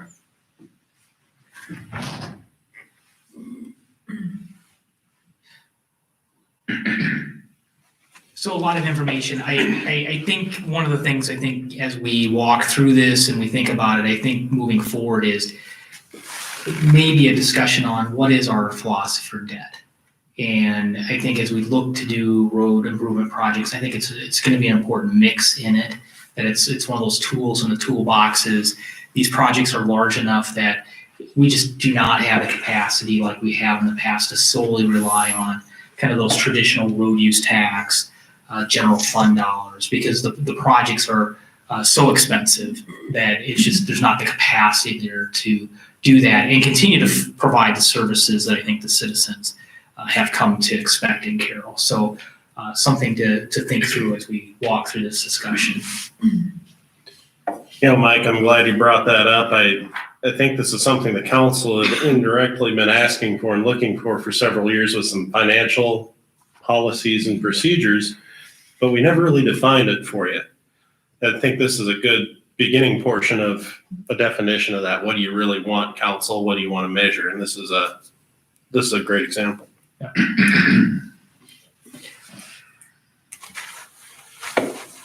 The other thing I want to jump into is talk a little bit about loss, because this plays into it. It's one of those areas that we also use for kind of street improvement.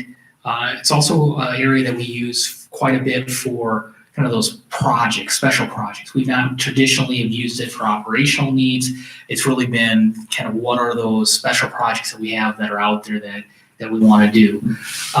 So, the city is projecting kind of out that we'll receive about $1.7 million annually in local option sales tax.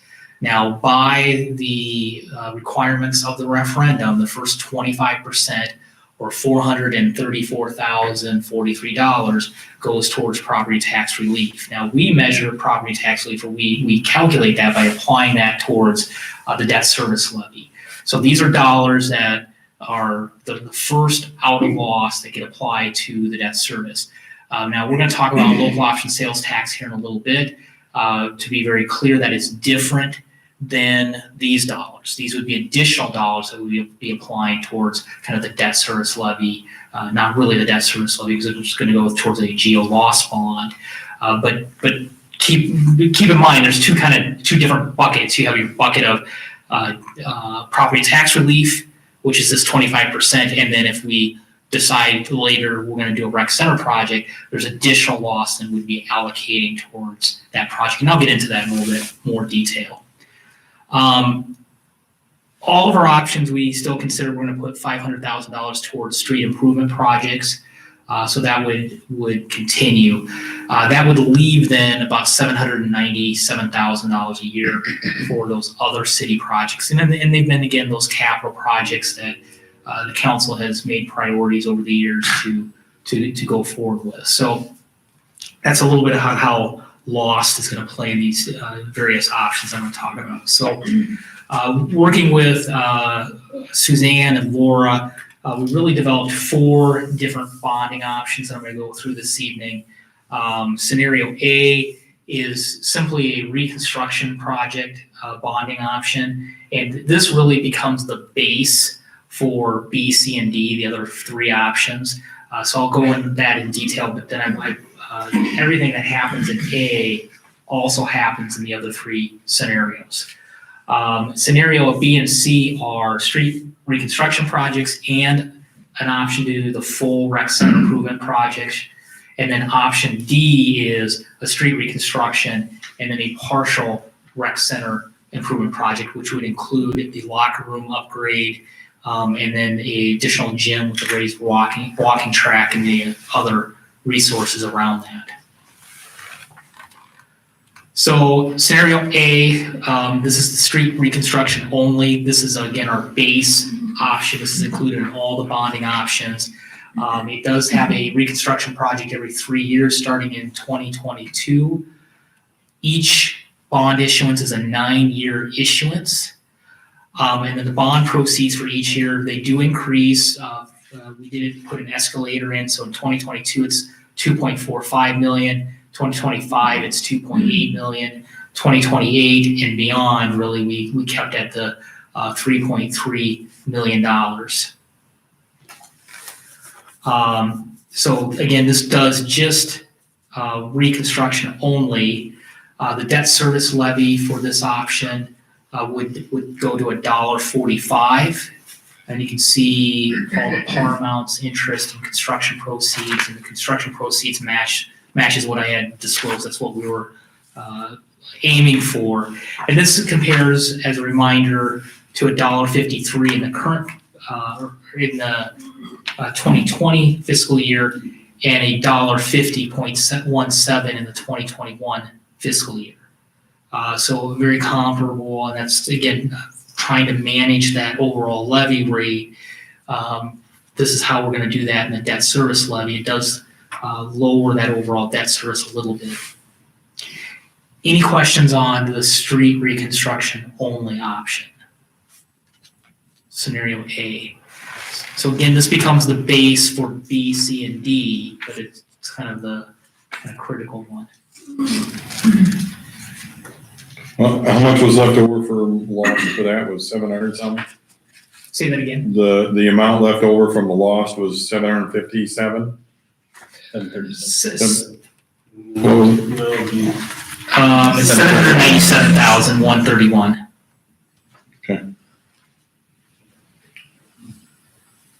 Anything else on scenario A? Mike, just explain, why did you escalate it,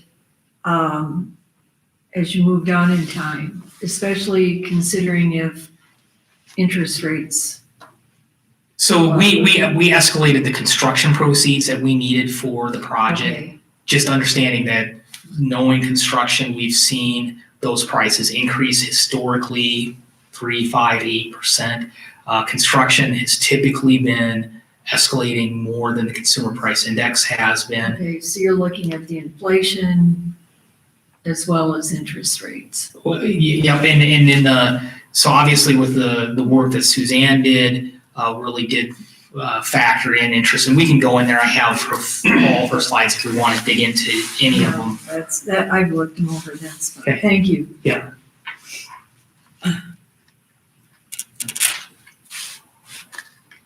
So moving on, scenario B, then this is the first of 2 options to look at the full rec center improvement project. Again, we include the base street reconstruction bonding from scenario A. And so this would be a voter approved, $5,615,000. Very similar amount. It's about $200,000 more than what was at our referendum on September 8th. That would be the first component. The second would be a $7.4 million construction proceeds for geo loss bonds, 19 years. This would be council approved, potentially. With the work that the council did previously, this would fit within what we could take without another public hearing on the local option sales tax, and obviously without a sunset, that could go forward. We did increase it slightly from what was proposed last year to really pick up the inflation, but it still works within the public hearing scope that was approved by the council. This would take about $510,000 a year for 19 years on local option sales tax to fund the scenario B option. 85, that again compares to fiscal year 2020 of $1.53 and our current fiscal year of $1.50.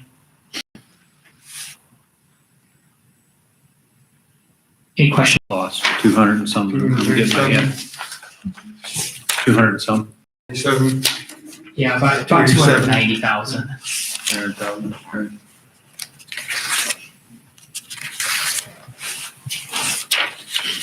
So scenario C, same kind of scenario, includes the base of scenario A for streets. It does the full project. We really wanted to maximize the loss bond and really try to achieve a lower debt service levy rate. And funding then would be $3.4 million for construction proceeds and geo bonds, again, 19-year voter approved. $9,636,000 for construction proceeds on local option sales tax, 19 years. This would be council approved. There would be a public hearing we'd have to do, subject to a reverse referendum. This would take about $665,000 on local option sales tax for 19 years. Would leave about $135,000 approximately for other projects. To $1.80, and a little bit more about this, but we also structured the push a little bit.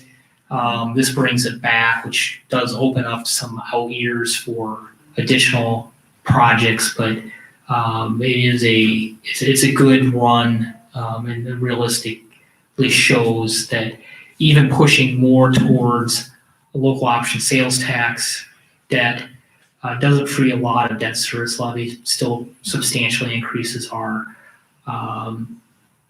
debt service levy by 30 cents.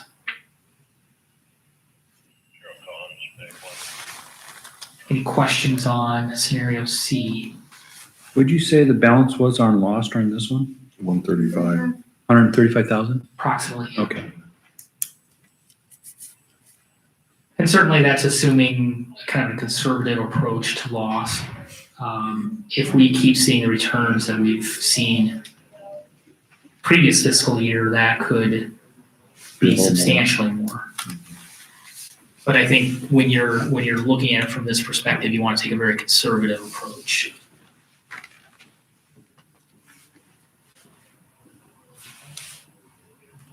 So it's scenario D then, again, street reconstruction, partial rec center improvements. So this is our base again from scenario A. I'm becoming a broken record.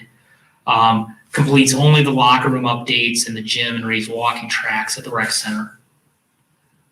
Funding would come from two sources. First would be $700,000 GEO bond 9-year issuance on that one. This would be council approved.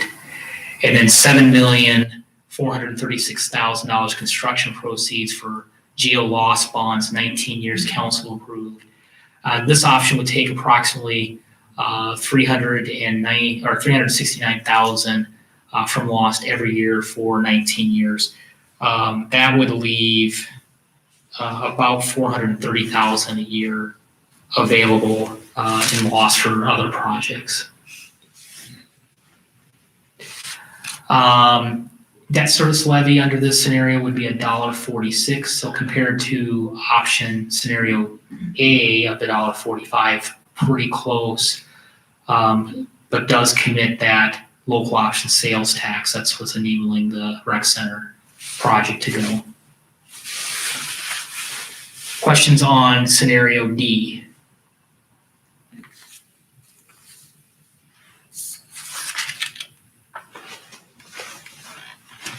So staff put together what is probably not an all-inclusive list, but a few pros and cons that council can certainly noodle over. Scenario A, obviously with pros, it's the lowest debt service levy, greatest flexibility for loss because we're not committing any loss funds to any of these projects. Con is the rec center continues to deteriorate and future costs will escalate. Scenario B completes the rec center project, highest debt service levy for that option, does really tie up local option sales tax over 19 years. I mean, there's really no room for any other projects, assuming the conservative number would hold still. We don't see a lot of change. And obviously lost, we would expect to grow over time. That's been our historic pattern, but that's never a certain thing. Scenario C completes the rec center project for a modern project, again, similar to B. Is a higher debt service levy than what we have now at $1.80. Additionally, it does tie up a portion of our lost and really ties our hands for future projects, but not as, pretty much the whole 19 years. For 19 years. I mean, yeah, you're not doing any other projects. So, for example, trails projects, which has consistently been one project that we've set lost funds aside, that's not included in this. So it really does tie the council hands to those projects that have been community priorities. Scenario D is a low, very similar to A, debt service at $1.46. It does tie up loss, but there's a fair amount still available for other projects, about $430,000. And then except for the aquatic area, this does address a number of issues at the rec center. Now, certainly some of these could be pros or cons depending on your view. But then a con is obviously aquatic area does continue to deteriorate and future costs continue to escalate. I'm sure there's other pros and cons, but this is kind of what we've come up with as council kind of thinks through this. So I'm going to pause there to really see if there's a discussion, if there's questions about this. We're looking for really guidance on where the council wants us to go. Is geo bonding for street improvements something the council wants to undertake? Is geo bonding for the rec center something the council wants us to take? Is it a full or partial project? But as we kind of go forward, we don't need to answer all the questions tonight, but the street rehabilitation obviously is a big part of, well, it's not a big part, but it's a part of the budget that's before us that we're working through. So that's a big factor for us. So I guess I'd open it up for questions and discussion. If the, as far as from the rec center perspective, if you did scenario D, you wouldn't have to do any more reconstruction of the locker rooms. That could be done, the locker rooms and the gym could be done separate. The pool can always come later. You wouldn't have to do anything to accommodate. So you're not tearing something down that you just built, Absolutely. only to do. So the an add-on. plans that were developed by RDG, really the wall between the pool and the rest of the rec center is really kind of the demarcation line for the locker room stuff. So we can do all of that work and really not impact the aquatics at all. And we would build the locker rooms really to work with a future expansion. We wouldn't redo the locker rooms now for today, not anticipating the future. So if aquatic improvement would ever occur in the future, the locker rooms will be set up for that. The locker rooms need to get, something needs to happen with those. Yeah. But that's a very good question. Well, we've been dealing with those for probably 10 years, at least I've been here, To me, I guess the street project's kind of a no-brainer, that one. We kind of set that as a priority, and I think the commitment to the city, and I get comments about streets, people are happy that streets are being done. They love maybe the people that live on those streets weren't real happy at the time, but it is what it is for that moment. But once it's done, Grant Road, I go up and down that now every day, and it's just, God, it's so nice to drive on that. I think people appreciate that on the roads. They know what the infrastructure is to get commerce in the community and get people moving around. And Mr. Pokey Weaver, one of your questions was, is bonding to improve streets a desire? I don't know any other way for us to do it. So yes, I would see it as a necessity, as a desire. I wouldn't disagree with that statement. I think, like I said, I think that when Randy made that comment at the meeting, the strategic meeting, he's pretty serious when he talks about that stuff. I think it's just time to get it done. A lot of the improvements that we've made, people, I think, very much appreciate what's been going on with that. Well, this is the beginning of a really long-term plan. When I started into city government, one of the first things I learned is that cities exist in perpetuity. Businesses may come and go, people live and die, but cities live on always forever.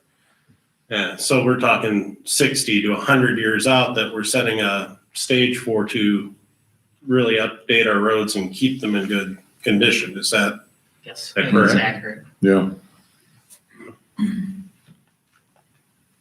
And I look at something that we provide with that rec center that you can't continue to neglect that either. That's owned by the taxpayers, and I think they expect it to be there, and you have to keep it up too. You can't just let that stuff deteriorate.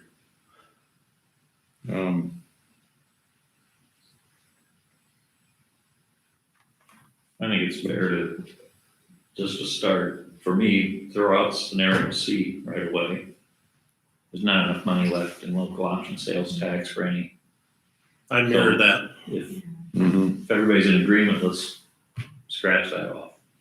I'll take B out of there too. What's that? I'll take B out of there too. I'd be willing to do that, but I thought C was on this one. So. I'm with you on B and C both being taken out. Anybody else? I don't like the idea of not having much loss for Right. emergencies. Okay. You're talking 19 years. Yeah. Yeah. You're gonna scrap future consoles Right. for 19, that's not fair. Well, we've always, as a group, talked about flexibility too.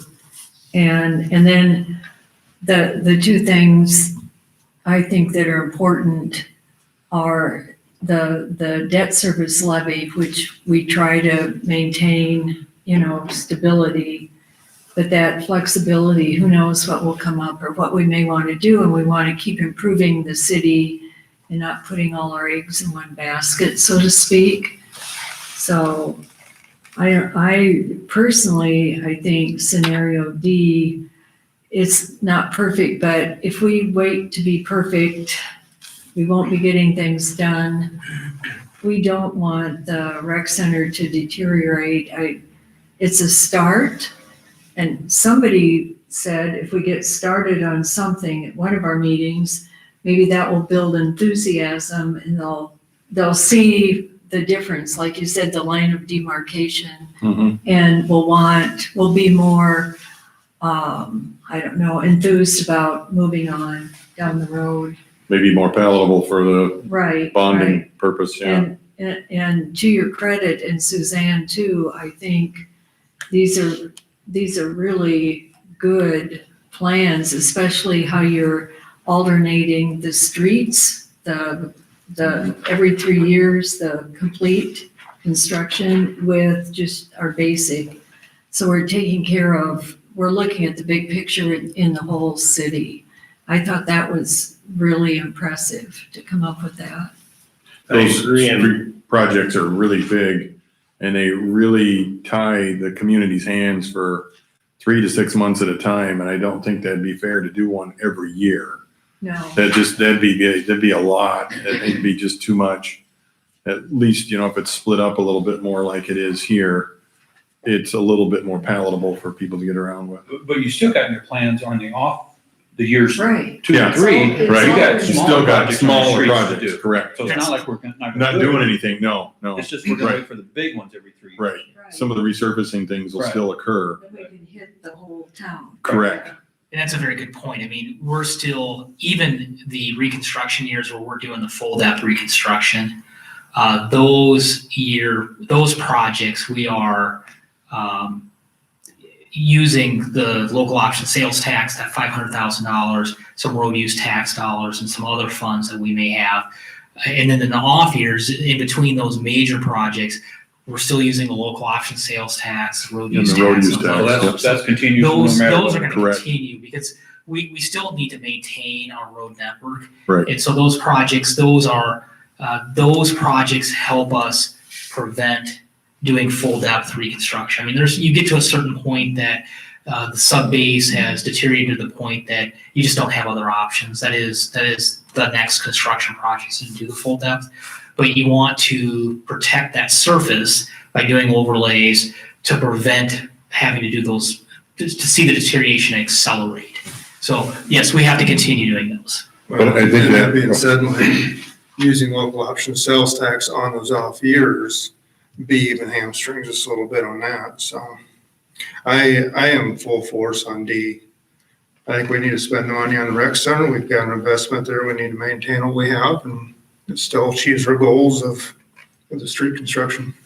I concur. D is by far and away my preferred method. I think it's a very well thought out plan. Well, and we can get going and not push it down the road and then incur more inflation, so. This I is don't something know. I thought it was a great way to fund and address 2 major investments. staff can start to progress with this right now and get them going. I got a bunch of questions here. Oh, I'm gonna be the devil advocate on a little bit of this. Not that I'm not for it. If we're gonna do this scenario, I'd go for scenario D. Got a question though. The loss that we put $500,000 on the loss on the streets every year. Is that a set in stone thing that we do every year? It's been our policy or Right, it's been our that's what practice. It's over not the like last- property tax relief. No, No. it is Okay. not required. Where I'm going with that is we got 2 big projects we haven't even really started. Street maintenance shed. Hopefully we got the money there, but if you don't, your lost is your backup, right? Can be. Yeah, Or you don't have much backup besides that. we had everything. I mean, we do have some backup within our road use tax fund. I mean, what's our current balance in that fund, Laura? We waited on that street maintenance building, so we had the money in place. I'm just, Yeah. I'm looking, Okay, I'm trying to get the I worst thought you were case aware. scenario. Yeah, right. So you- We're projecting to end fiscal 22 in the road use tax at just over 1.8 million. Okay, so you got a backup there for that. Mhm. So that would be okay. I feel comfortable with that. That's a good question. But the other thing that we got going is the retail coach, and possible construction in the town. We haven't even started this. What happens if we get some large retail account that wants to come in and say, I'm not gonna come in until you give me some incentives. We don't have anything, Well, a lot of that will come out of tax increment financing. but do we have enough? What will we have there? That's my questions. There's different methods, but yes, we would have Million? oh yeah. TIF is pretty open. Yeah. And, I mean, we generate in the downtown about $1 million a year. Worst case scenario is the city could do an open market TIF revenue bond, and basically get the funds and then make that incentive that we'd have to But do. you're paying interest on that then? Yes. Yeah, I Well, get it. Any TIF you do, you have to pay interest Right. because you have to have debt to collect. So my questions are, you have a backup for the street maintenance shed through road use tax. Yes. Okay, you also have a backup on this retail coach in case we start having to do something, a lot of construction in the city. So we got, how much there? What would you say? Give me rough, million, 2 million? For TIF, Yeah, I think that it Suzanne, ties how to long the can you other- issue a TIF revenue bond for? Well, you can do a GEO urban renewal bond that has the same 20-year limit for GEO bonds. A TIF revenue bond is still going to count towards your GEO debt limit. yes. That's by Iowa state code. Even though it's a revenue bond, they still make it count towards your GEO debt capacity, and it prices at a higher rate. So I would recommend you still do a GEO urban renewal bond, and that's a 20-year limit. And I will say that most of the time when developers ask for incentives, PFM can run numbers, and we provide to the developer what we expect for a minimum assessment, because if they're asking for an incentive, they should provide the valuation necessary to pay for the incentives that they're asking for. which is what we required with some of the other. So with that answer, I mean, what I can say is we're generating about $1 million a year. So, I mean, you're probably minus interest $20 million. But how much of that TIF do we have going out now? I know we have some of that. Well, Pretty it's kind of the thing with TIF. We're that not, no bills against that right Well, now? there is, but it's pretty minor. Okay, Well, Yes. I think what you're getting at is you're asking about, we have been using it to fund the different phases of the streetscape. And we have one or one left. two? We have 1.5. I mean, one's under contract. But the last one's not very expensive. Was it? It Number 12? can be. I mean, Okay. I think Randy's online and maybe he could give an update on that, but, But what I'm getting at here is I don't want to get ourselves strapped and not be able to handle those other two projects with some supportive help. You know, if we go forward with the rec center and we strap ourselves, what happens if something major happens in those and we don't have the revenue to help that out? And we're already going forward on those two. Okay, Well, Randy? another thought is if we don't go ahead with the rec center and have attraction. things I to get that. I just don't attract want to people. get financially strapped with the Right, loss. right. And maybe my understanding on TIF is wrong. It's something I've first learned about in my teenage years from a friend in Wall Lake, but the base grows with the valuation. So they Yeah. put in the building and you grow and have more revenue from that growth in property tax valuation, right? Right. So it's kind of a self-feeding thing. yes. That's why if somebody wants to come in with a business and build a building, they have to give you the value of what they're putting in. I think your questions are spot on and they're very fair questions. You know, and I think that's why we back up and when we looked and put the pros and cons together, I think from a staff perspective, we had a lot of pause with scenario B and C, just because of how much of the local option sales tax that got committed and for how long. And while they're good options, they get the whole project done. It's just that realization that there's those rainy days and other issues that you have to worry about. But I do think in the context of, especially with the street maintenance facility that you were talking about and the TIF, I don't ever, I mean, I'm just thinking about all the different development projects I've worked on, especially in Ankeny. Where, you know, I was dealing with projects that were 7-figure at times. I just don't see a project tapping us because they were low 7-figure. To tapping that TIF project. I mean, a retailer coming in, a lot of times what they're going to ask for is not necessarily an incentive to them. They're going to want to see some site improvements, or they're going to want to see utility or street improvements. They're not going to say, give me a cash outlay, and I think they're kind of frowned upon anyhow to do it that way with retail. So I would say a lot of the stuff that we're going to do with Retail Coach, I mean, they're in RDG, what's coming out of that work is you're probably looking at a commitment of some street improvements and other things that are going to be a few $1 million, but within the capacity of the TIF, we have the ability to fund that. See, Laverne, I like where you're going with that. I'll see you one step further. We don't know what we don't know. What's the next thing down the road? Mhm. And I think that D leaves us enough capacity where we can. Well, that's what my question is this 500,000 for the road use tax locked in? Because if we have a major problem with some of this other stuff, we could give up the roads for 1 year, earn that 500,000. Some minor maintenance. We could. And the other thing I would point out is, I wanted to develop a plan to do these rehabilitation, reconstruction projects that every 3 years we were doing one.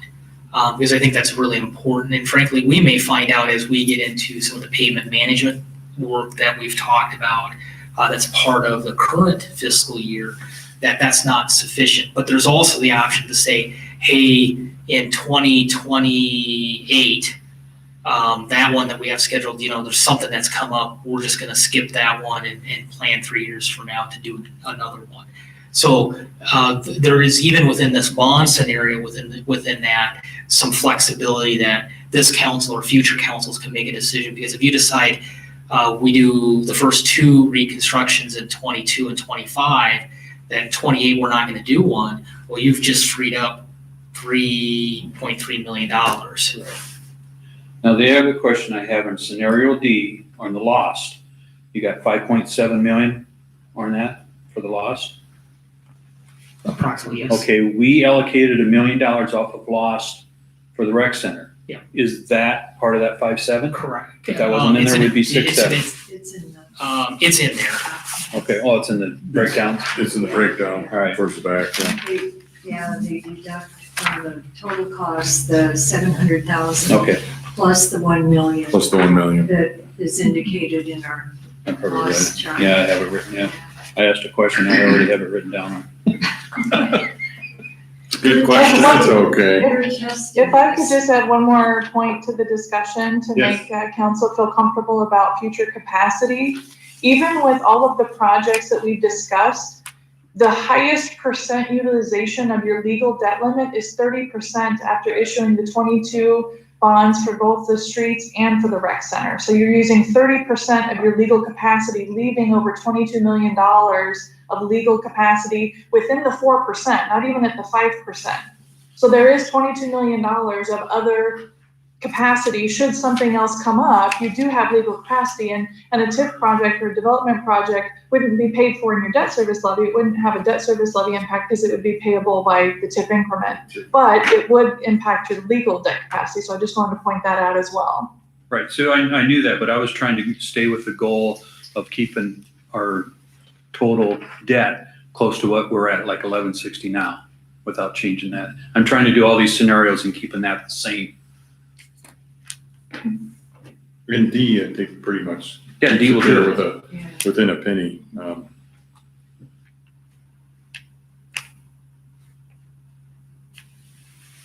I've got one, I'd like to make one point about scenario T, and if we use this for the rec center, we're entirely likely to need to use lost money to improve things anyway out there.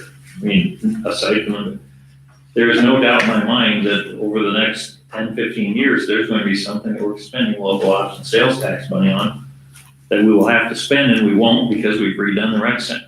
So we're gonna save, I'm not saying we're gonna save a lot, but Right, that's, right. you know, that's a positive. My one concern is the, where's our guarantee that we keep getting the same amount of road use tax? I mean, that's gas based, that's going down. I'm going to assume, I mean, if you look around, there's an awful lot of hybrid cars. There's not much driving, that's because of COVID, I know, but are the projections to keep that the same? I mean, obviously, even mandated better gas mileage means we lose road use money. But we asked Laura that this year, and she gave us an answer on that, and we're really close to what we were last year, weren't we, before COVID? This The year, projections are now, we have to state at that point, we're at that, but you're going down a different path of. I'm talking what about feeds into environmental improvements in Right, cars Right. 5-10 years from now, Yeah. scenario. 2 years from now. You know, Just look around at the number of hybrid cars there are out there. Jerry, That's a huge if it difference. makes you feel any better, I'm gonna keep driving my F-350. Excellent. I forgot about the pickup crowd. Down every time you take off. I like my Exploder too. You know, ever since this chart came out, we start to, I like to get a lot of input from people. So I've been asking, you know, I'm between 20 and 30 people now. And the scenario is there's different ways. One is, don't do anything. Obviously, not very many people said that, surprisingly.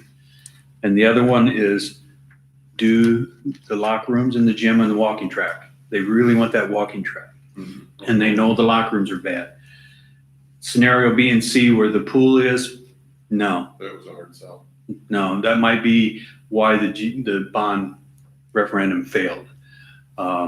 If you're going to do scenario B and C someday down the road, make that a separate bond referendum, just the pool. So far, the people I've talked to, let's go forward with that, with redoing the locker rooms and gym and walking track. And it's possible, Now- once that's done, that'll sell itself too. But also, I told them, I did not tell them that it's not going to change your taxes because, you know, a couple things are coming off. A few people I mentioned that to, they said, well, then that's a no-brainer, you know. But not everybody's going to be on that board either. Some people are going to want, you know, when the aquatic center and the cemetery and that's in the streets paid off, they would like to see a reduction in their taxes, but we can do this and continue that level platform. That made a big difference on the few people I mentioned that to.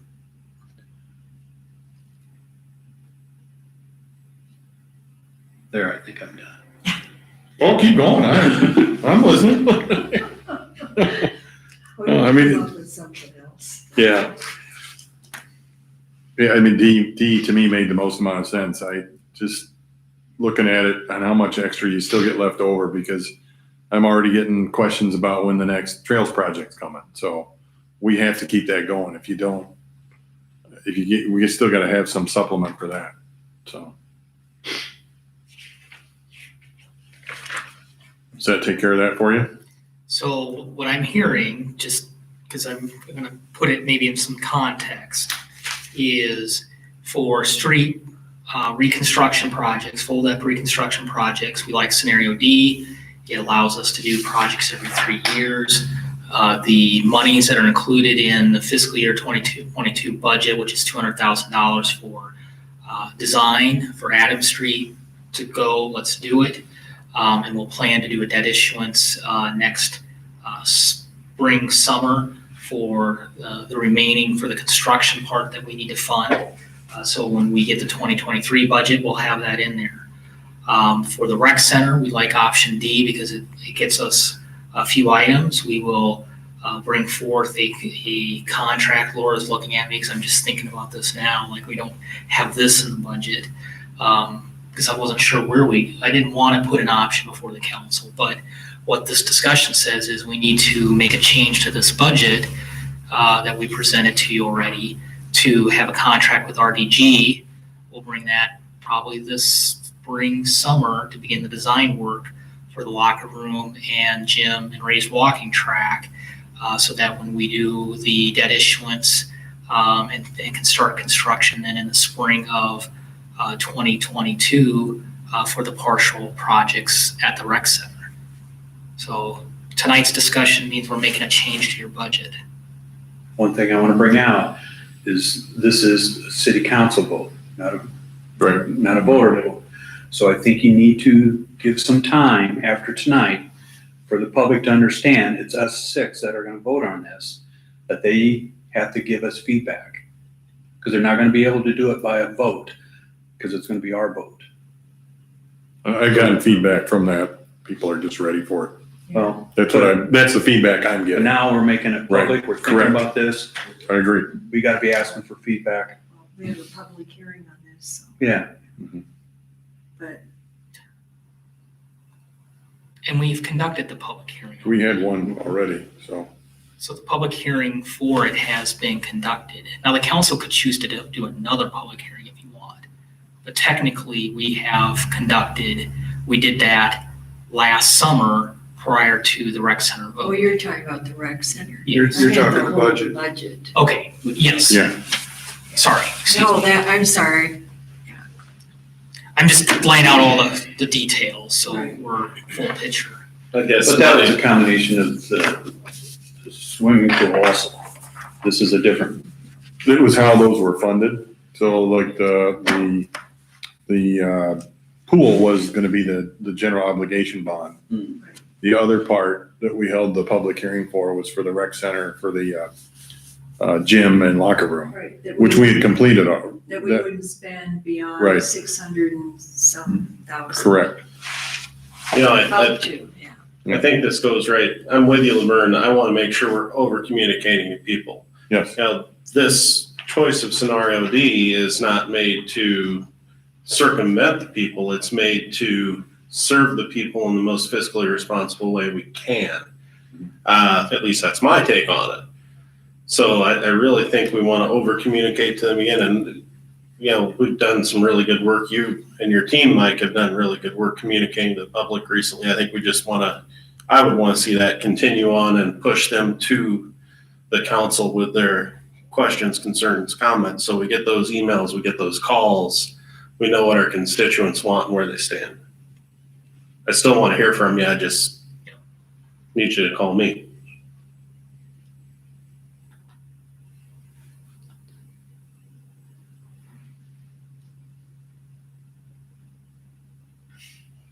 if there's nothing else, I don't have anything else on the GO, so I think if we're done, then I think we would move to police operations. Chief, you're up next if you're ready. And just a quick word, I'd like to thank Suzanne for joining us. this Oh, yeah, evening, thank you. waiting around. Suzanne, you rock. She does. She does. It's my pleasure.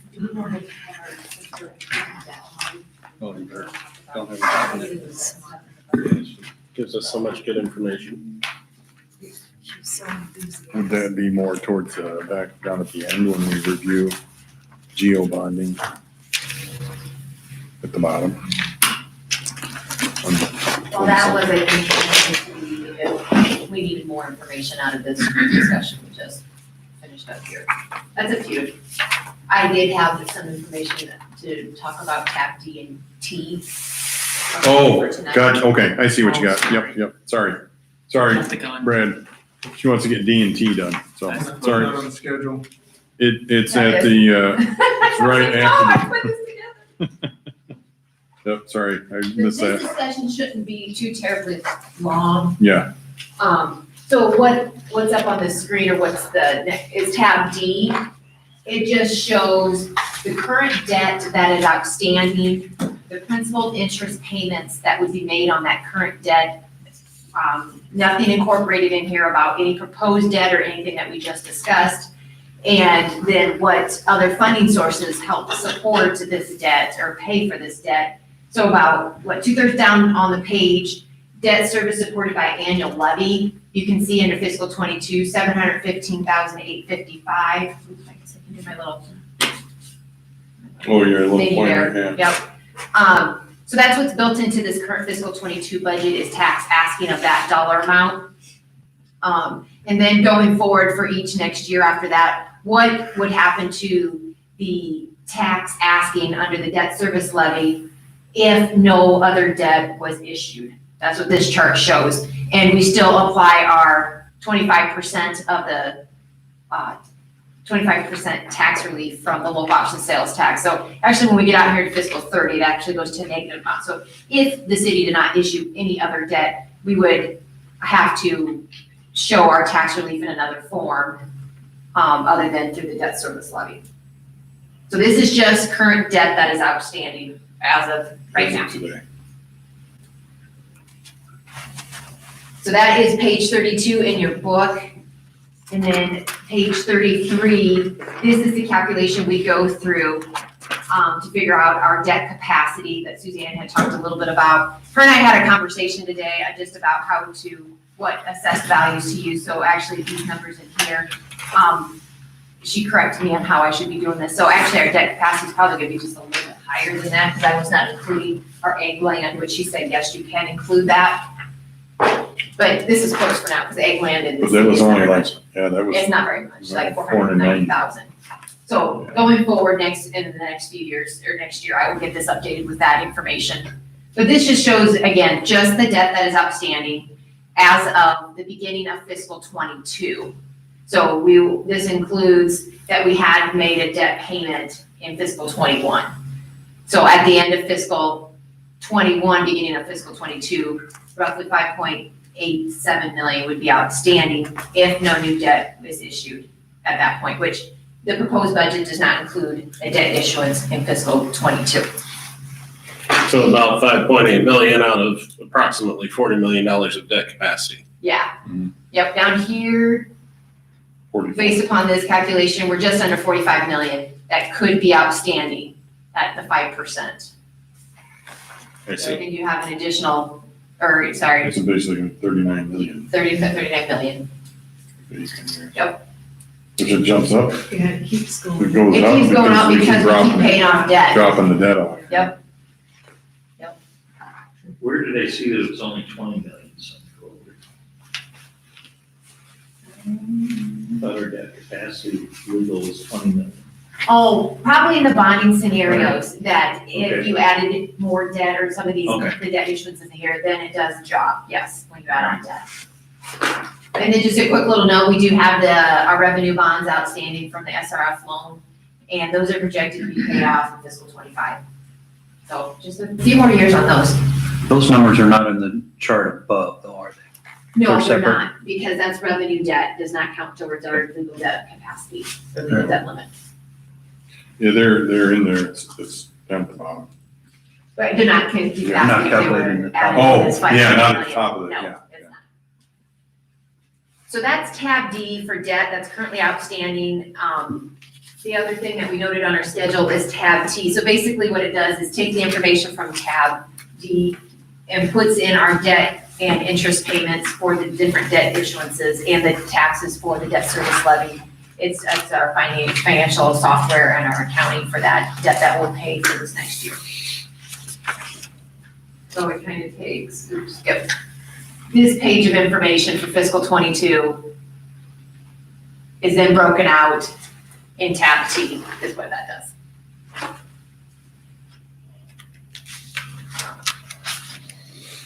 This is just a prettier chart to look at than a bunch of lines and numbers. Oh, I see where you're going, tab 285. Okay, So that's the rest of the debt, that's all I guess I have to cover. that just basically consolidates all these pages. Yeah, yep, That's what I thought, okay. so unless there's any question about debt, that's where we're at with debt. P is not for police. Okay. Brad, when you're ready, sorry, I'm ready. okay, go ahead. The department overview is on tab D, page 34. It's probably the easiest way to flip through it since I have a couple different sections on this. The plans for next year for capital outlay, which is kind of our non-normal activity, is to purchase 2 vehicles, and I'll talk about that in a little bit. Our overall personnel expenses, which is the majority of our budget, are about 89% of our total budget. That's pretty average too every year. Main increases is just your cost of living changes through your union contract, which was a 3% contract again this upcoming year. Services and commodities, which is part of our postage. There is, get through some of this stuff, vehicle repairs, nuisance abatements, attorney fees, that type of stuff is 8% of our total budget. And that'll be 152,973. Sorry, the personnel service is just over 1.7 million. So That's the biggest chunk of our increase from this current fiscal year to next fiscal year, of course. Yeah, Brad, going forward, it probably won't affect this coming year so much, but you'd said part of that is nuisance abatement. Will that cost, is that projected to go down with hiring a code enforcement officer? Possible, and I believe even for this coming year, we talked about using that line item to pay for one of the building departments for their nuisance abatement one too. So I don't know how we'll play in the future with that, if we'll continue to keep it in the police budget, or if some of it will get adjusted over to the building department. That may be something Mike or Laura has a better We answer haven't really planned a good attack with that yet, but some of that may migrate out of PD, but it's really gonna go from one place in the budget to another. I was just kind of curious, just, 'cause I know that's one of the things that we talked about was the responsibility of this individual taking some of the pressure off the police department, so thereby the costs should go down. Yeah, a little bit. And for the coming year though, I think the plan is to keep it where it's at now. And if there's expenses for whatever it could be cleanup costs, then that'll be covered through that line item. Okay. So yeah, we could see a decrease. And that is not a large amount. I think I have 3,000 on my nuisance line item. I find it here. I believe that's where it's at. I gotta flip through though quick. That's okay. Okay. Yeah, we have 3,000 scheduled for this next year. And that covers sidewalk cleanup. A lot of that stuff gets reimbursed back to us too. Sometimes it takes a few years after Laura puts a lien on properties and that type of stuff. So we do see some of that revenue come back in. Our capital outlay for this year is 3% of our budget at $64,657. Every year we keep about $6,500 in there for server, computer repair, monitors, that type of stuff that could come up throughout the year, kind of unexpected, and then just replacement with age. The large expense in that line item is going to be vehicle replacements. We're planning on purchasing 2 vehicles for the next coming year, and 1 or 2 trades. 1 vehicle may be shuffled off for a kind of a pool vehicle for City Hall. It's in better shape than the one that needs to go right away. So, but that's our big capital expense. That's I think just for the vehicles itself is almost $60,000. So that's a large expense right there. That's 2, right? That'll be 2 vehicles. Okay, Yes. that's what I had a question in there, 1 or 2. So. Yep. Yeah, we got 2. One of them, the current one of them that's going to go has over 100,000 now, and the other one is about 70, and we usually put on about 20 to 25 a year. Are you planning on 1 hybrid and 1 non-hybrid, or 2 hybrids, or do you know? Wait and see. See what you can get.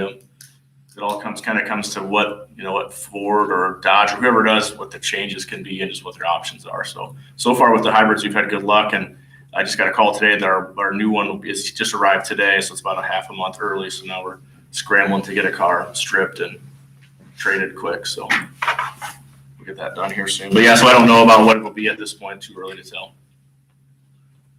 Do we still have cars left? No cars, all SUVs. SUVs? Yes. Yep. Yeah, they're all on the Explorer package.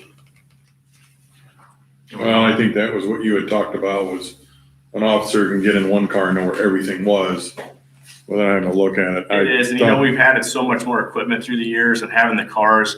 The Crown Vics were great. They were huge. The Tauruses shrunk a lot. We were really cramped in there. So going back to the SUVs, added that extra space. It's given us a lot more space for storage in the rear compartment areas, and even just for officer use in and out, much easier visibility, especially for texting and driving type activities, is a lot better when you're sitting a little bit higher too. So, we found in the snow they've worked seamlessly Your officers text and drive at the same time? for catching, Tell me texting, that. and drivers. Oh, okay. I'm like, I'll make sure I heard that right. They probably computer, radio, drive, text, FaceTime, all at the same time with the comm center. So yeah, kinda. And watch a movie on Netflix. Yeah, they may not have time for that part, but the rest of it, That's how you see our TV anymore. It's just the SUVs. it is. And that's, even Ford, I think even just their general public vehicles, I think are dropping the sedans. I don't think the profit's there. So I think they're getting rid of that. And I think Dodge and everything else is kind of following suit. Hey, Brad, we got a complaint. Can you get the mic a little bit closer? Yep. Any thoughts, and I'm not advocating this, I'm just curious, any thoughts of pickup in the future? It's been brought up. I know the sheriff's department has one. Possibly. We haven't had a major need for it yet. The ability or the need though could be there. If we have a hard time hauling say we pick up a bicycle or road debris or something, we're typically calling the street department to help us out for that. If they have a pickup, it's a little harder to get that stuff into the SUV, especially when we have cages and everything else that blocks a lot of the accessibility. So it's a possibility. The sheriff has a police package via pickup, and they really enjoy it and they like it. And I think Coon Rapids, it sounds like, is going to be purchasing one soon too. And I believe Manning has pickups only. So it's an option. We just haven't thought too much about it just because we've had such good luck with the Explorers. And I'm not looking for a change. It was just curiosity, Chief. Yeah, the abilities, the possibilities there. Maybe it's something where we look at our captain's vehicle as a SUV, so it doesn't, or there's the pickup, sorry. So it's not having as many miles on it because it's hard to maneuver the pickup sometimes in town when you need to do a 3-point turn or whatever you got to do quick. Do they offer those police packages in just a single cab, or are they usually a crew cab? I'm not sure on that one. I've never really done much research into I it. know the sheriff has a pickup, but I'm thinking about it. I can't remember if theirs is His is a crew cab. or a crew cab. Theirs is What a would you crew do with the cab. victim? You know, if you had to put somebody in a back seat, you can't do that in the pickup. Unless Yeah, it's- you'd have to have a crew cab if you were to do that. Yeah. We'd throw it in the back, Laverne. Yeah. You would, if we have 2 officers on and you only had one cage, you'd need that second spot. Yeah, it's that, yeah. I threw my thumb right on the ground, I'm sorry. For some reason, when I thought the Manning Police Department, not that they get pulled over there much, I thought they had a Much. single crew cab. Much. Yeah. I get around a lot. All right, let's move along. So really for our general fund for the police department, there's not much change there. Cool, thanks.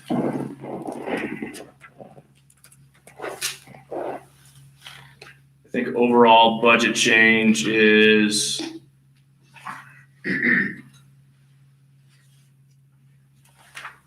I have 5.3%. I'm not sure if that's 100% accurate on this quick pull up here, but that's a change from current year to next year. And a lot of it has to do with personnel service costs. That 27th payroll adds quite a bit to our budget. We get that too. It's a big jump from one year to the next. If you turn to page 35, the first is on tab F is our communications. That's our 50-50 split with the sheriff's department, with the county for the communications center. That budget was approved a few weeks ago at $240,853. That'll be our half of it. So there's a slight increase from this year, and I believe a lot of that was personnel costs also. Did they add an employee? Did not. They did not. Nope. No, we kind of You ran on. pushed that because Okay. that was gonna be almost $290,000 on our part. And then future expense increases too with that. The potential is for 2 at some point. Yeah. So yeah, we're currently not, they're gonna keep the staffing the way it is. So a lot of the increased cost there is again personnel cost. I mean, I'm certainly in favor of letting them have another employee, but the expense of that was so huge in comparison to what we were looking at for cuts to get our budget managed. And I think we've got a meeting set up with them in the future to see where that's gonna go. Correct. The disaster services, that is what we used to fund for our weather sirens. And the majority of the cost there is for electrical. Then we have some maintenance costs built into, we have some battery replacements and things that come up. We had a little extra this year that we ended up using for our re-estimates. We had some service that happened that we weren't aware of. And when a company comes out of Kansas City, we have them fix everything at once because we get a big service fees to drive up here. So we have our re-estimate went up a little bit this year. We had a bearing or something go out and one of the sirens so it quit spinning. So we did get that repaired. And so next year, I think everything's good. We're looking at probably a couple battery replacements, which is your typical wear and tear. And then of course the electrical cost to run them. Do they have to come and replace those batteries or can our guys? We take care of the batteries. We do it, okay. So the other stuff is Andy does as best he can with the stuff he's got. He's got some electrical experience in there, but there's so much specialized stuff in there. We don't want to break something by messing with something else, and so we have them come. We try to have any minor issues that Andy can fix, we do, but sometimes there's just things that he can't take care of, so we have to bring them up here. And of course, the company that's contracted through federal siren company comes out of Kansas City, so get a big service fee just to show up. And they have to bring usually a large truck too to get up on top of the towers.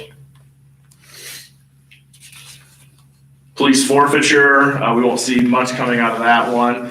Very similar to this year, the forfeiture that Councilman Kotz had asked before comes from money that we could get from the court system through a forfeiture. It doesn't happen very often. Majority of it comes from sales of evidence type stuff that we have, or if there's money that is seized at some point and we can't get it back to the owners, then there's code that allows us to take that as a forfeiture. So that's where we're seeing most of our revenue come from that area. And that is on tab S is where we start seeing these items now for these extra accounts. The next one is crime prevention. Crime prevention money comes from, we do salvage vehicle inspections, and most of our revenue comes from that. And that's a program through the state DOT, where if it's a vehicle that's been totaled out and an insurance company goes to sell it, they have to get it inspected before they can get it retitled. We're checking for stolen goods and also making sure that the vehicle's been repaired so they can't do a tax fraud that they could be working with the system. So we're doing all those inspections. We have done those for probably 20 plus years, and that's where we see most of our revenue. In that money we use to pay for, I believe we have some DARE expenses that comes out of that. We also pay for our Verizon connection for our mobile data terminals, which is our computers inside of our vehicles. So that's where our expenses come out for that area. How many vehicles do you get through that inspection program? Do you know? We Brad? probably average, let's say 10 a month. 10 a month? Mhm. Oh, It's actually gone way down. Yeah, that got slow. We stopped doing them during COVID, and then there was a big rush, and now we've kind of leveled back out again. wow, 10 a month. I didn't realize And that. then about 3 years ago, the cost went up, and so we were making a little bit more revenue, and that's all set by state code. I was thinking maybe 10 a year. I didn't realize. No, we 10 a do month. That's quite a bit. wow. Now, are you like, does Denison do them? We're like Western Iowa is us. Oh, So Gotcha. we're having people drive from Denison, Pocahontas, Yes. Storm Lake. I think we've had people come up from Red Oak. Red Oak, before, so Carroll. they're all over the place coming to us. gotcha. So we do quite a bit of vehicles. We have one guy that does them, and we're waiting for 2 more to get certified, but the classes keep getting pushed back for in-person classes. So Okay, thanks. page 36 talks about our personnel. See no changes there. We still have a part-time officer. He fills a good gap of what we're needing, and of course it's quite a bit lower than paying for overtime. And he's a certified officer, was retired or left us and started a business in town, and then we're able to get him back and get him certified. So he's been doing that for us for about 4 years, I think now, and that's filled the gaps from what we have. We currently have 1 opening. We had Sergeant Schreck retired through medical retirement back in October.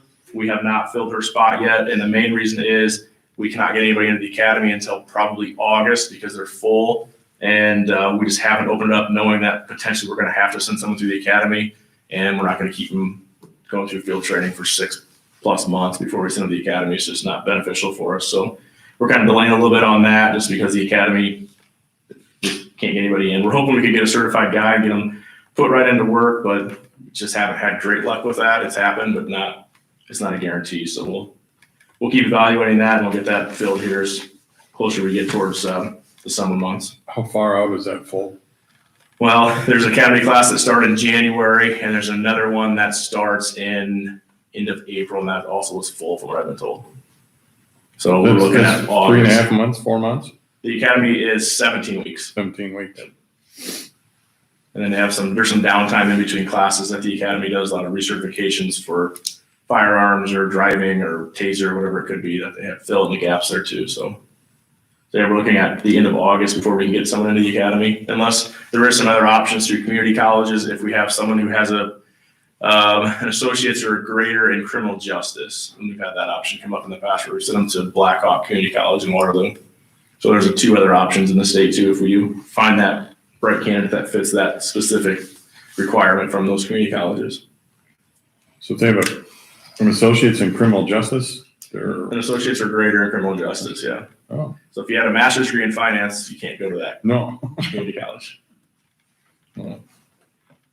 So we'll keep looking at that. We'll get that filled as soon as we can. We have an officer on field training right now who's just finishing his first phase this week, and he'll start phase 2 next week. So he's got approximately 7 more weeks of field training before he gets to the point where he should be on his own. And so far, he's looking like he's going to progress pretty quickly through that. So we've had. Was he already through the academy? Yes, he graduated in the end of December. Oh, okay. And that was in person and online. It was kind of back and forth. And they have, there was 40 in their class, and at one point, 36 of them were quarantined at the same time. So it was back and forth. And so we're definitely watching this field training because he just didn't have the in-person training that they typically have seen in the past. But he's progressed well, and the field training officers think he's doing just fine. I hope they think he'll still finish through in the 10 weeks that we typically do.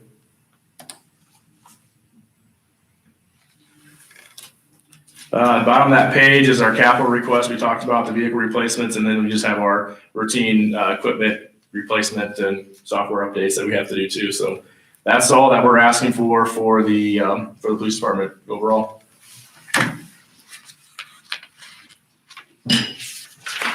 Any questions for Brad?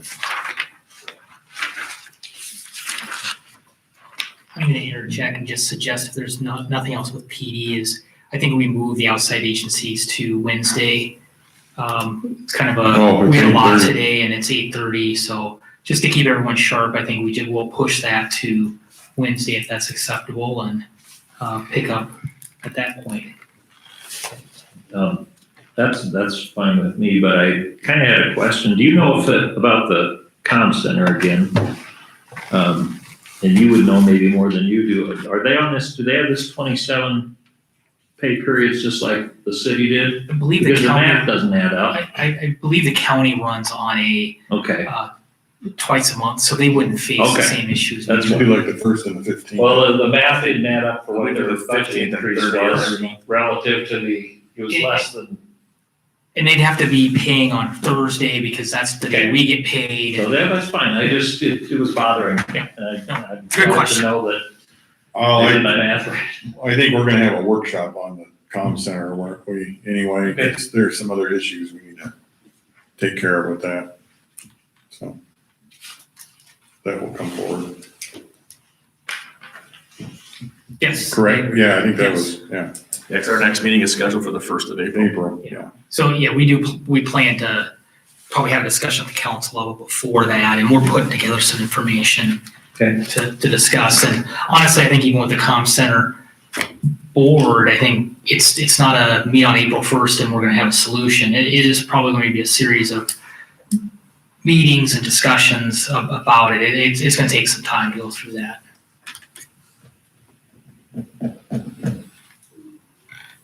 Okay. If that's gonna be good, I'll look for a motion to adjourn, and I'll make it.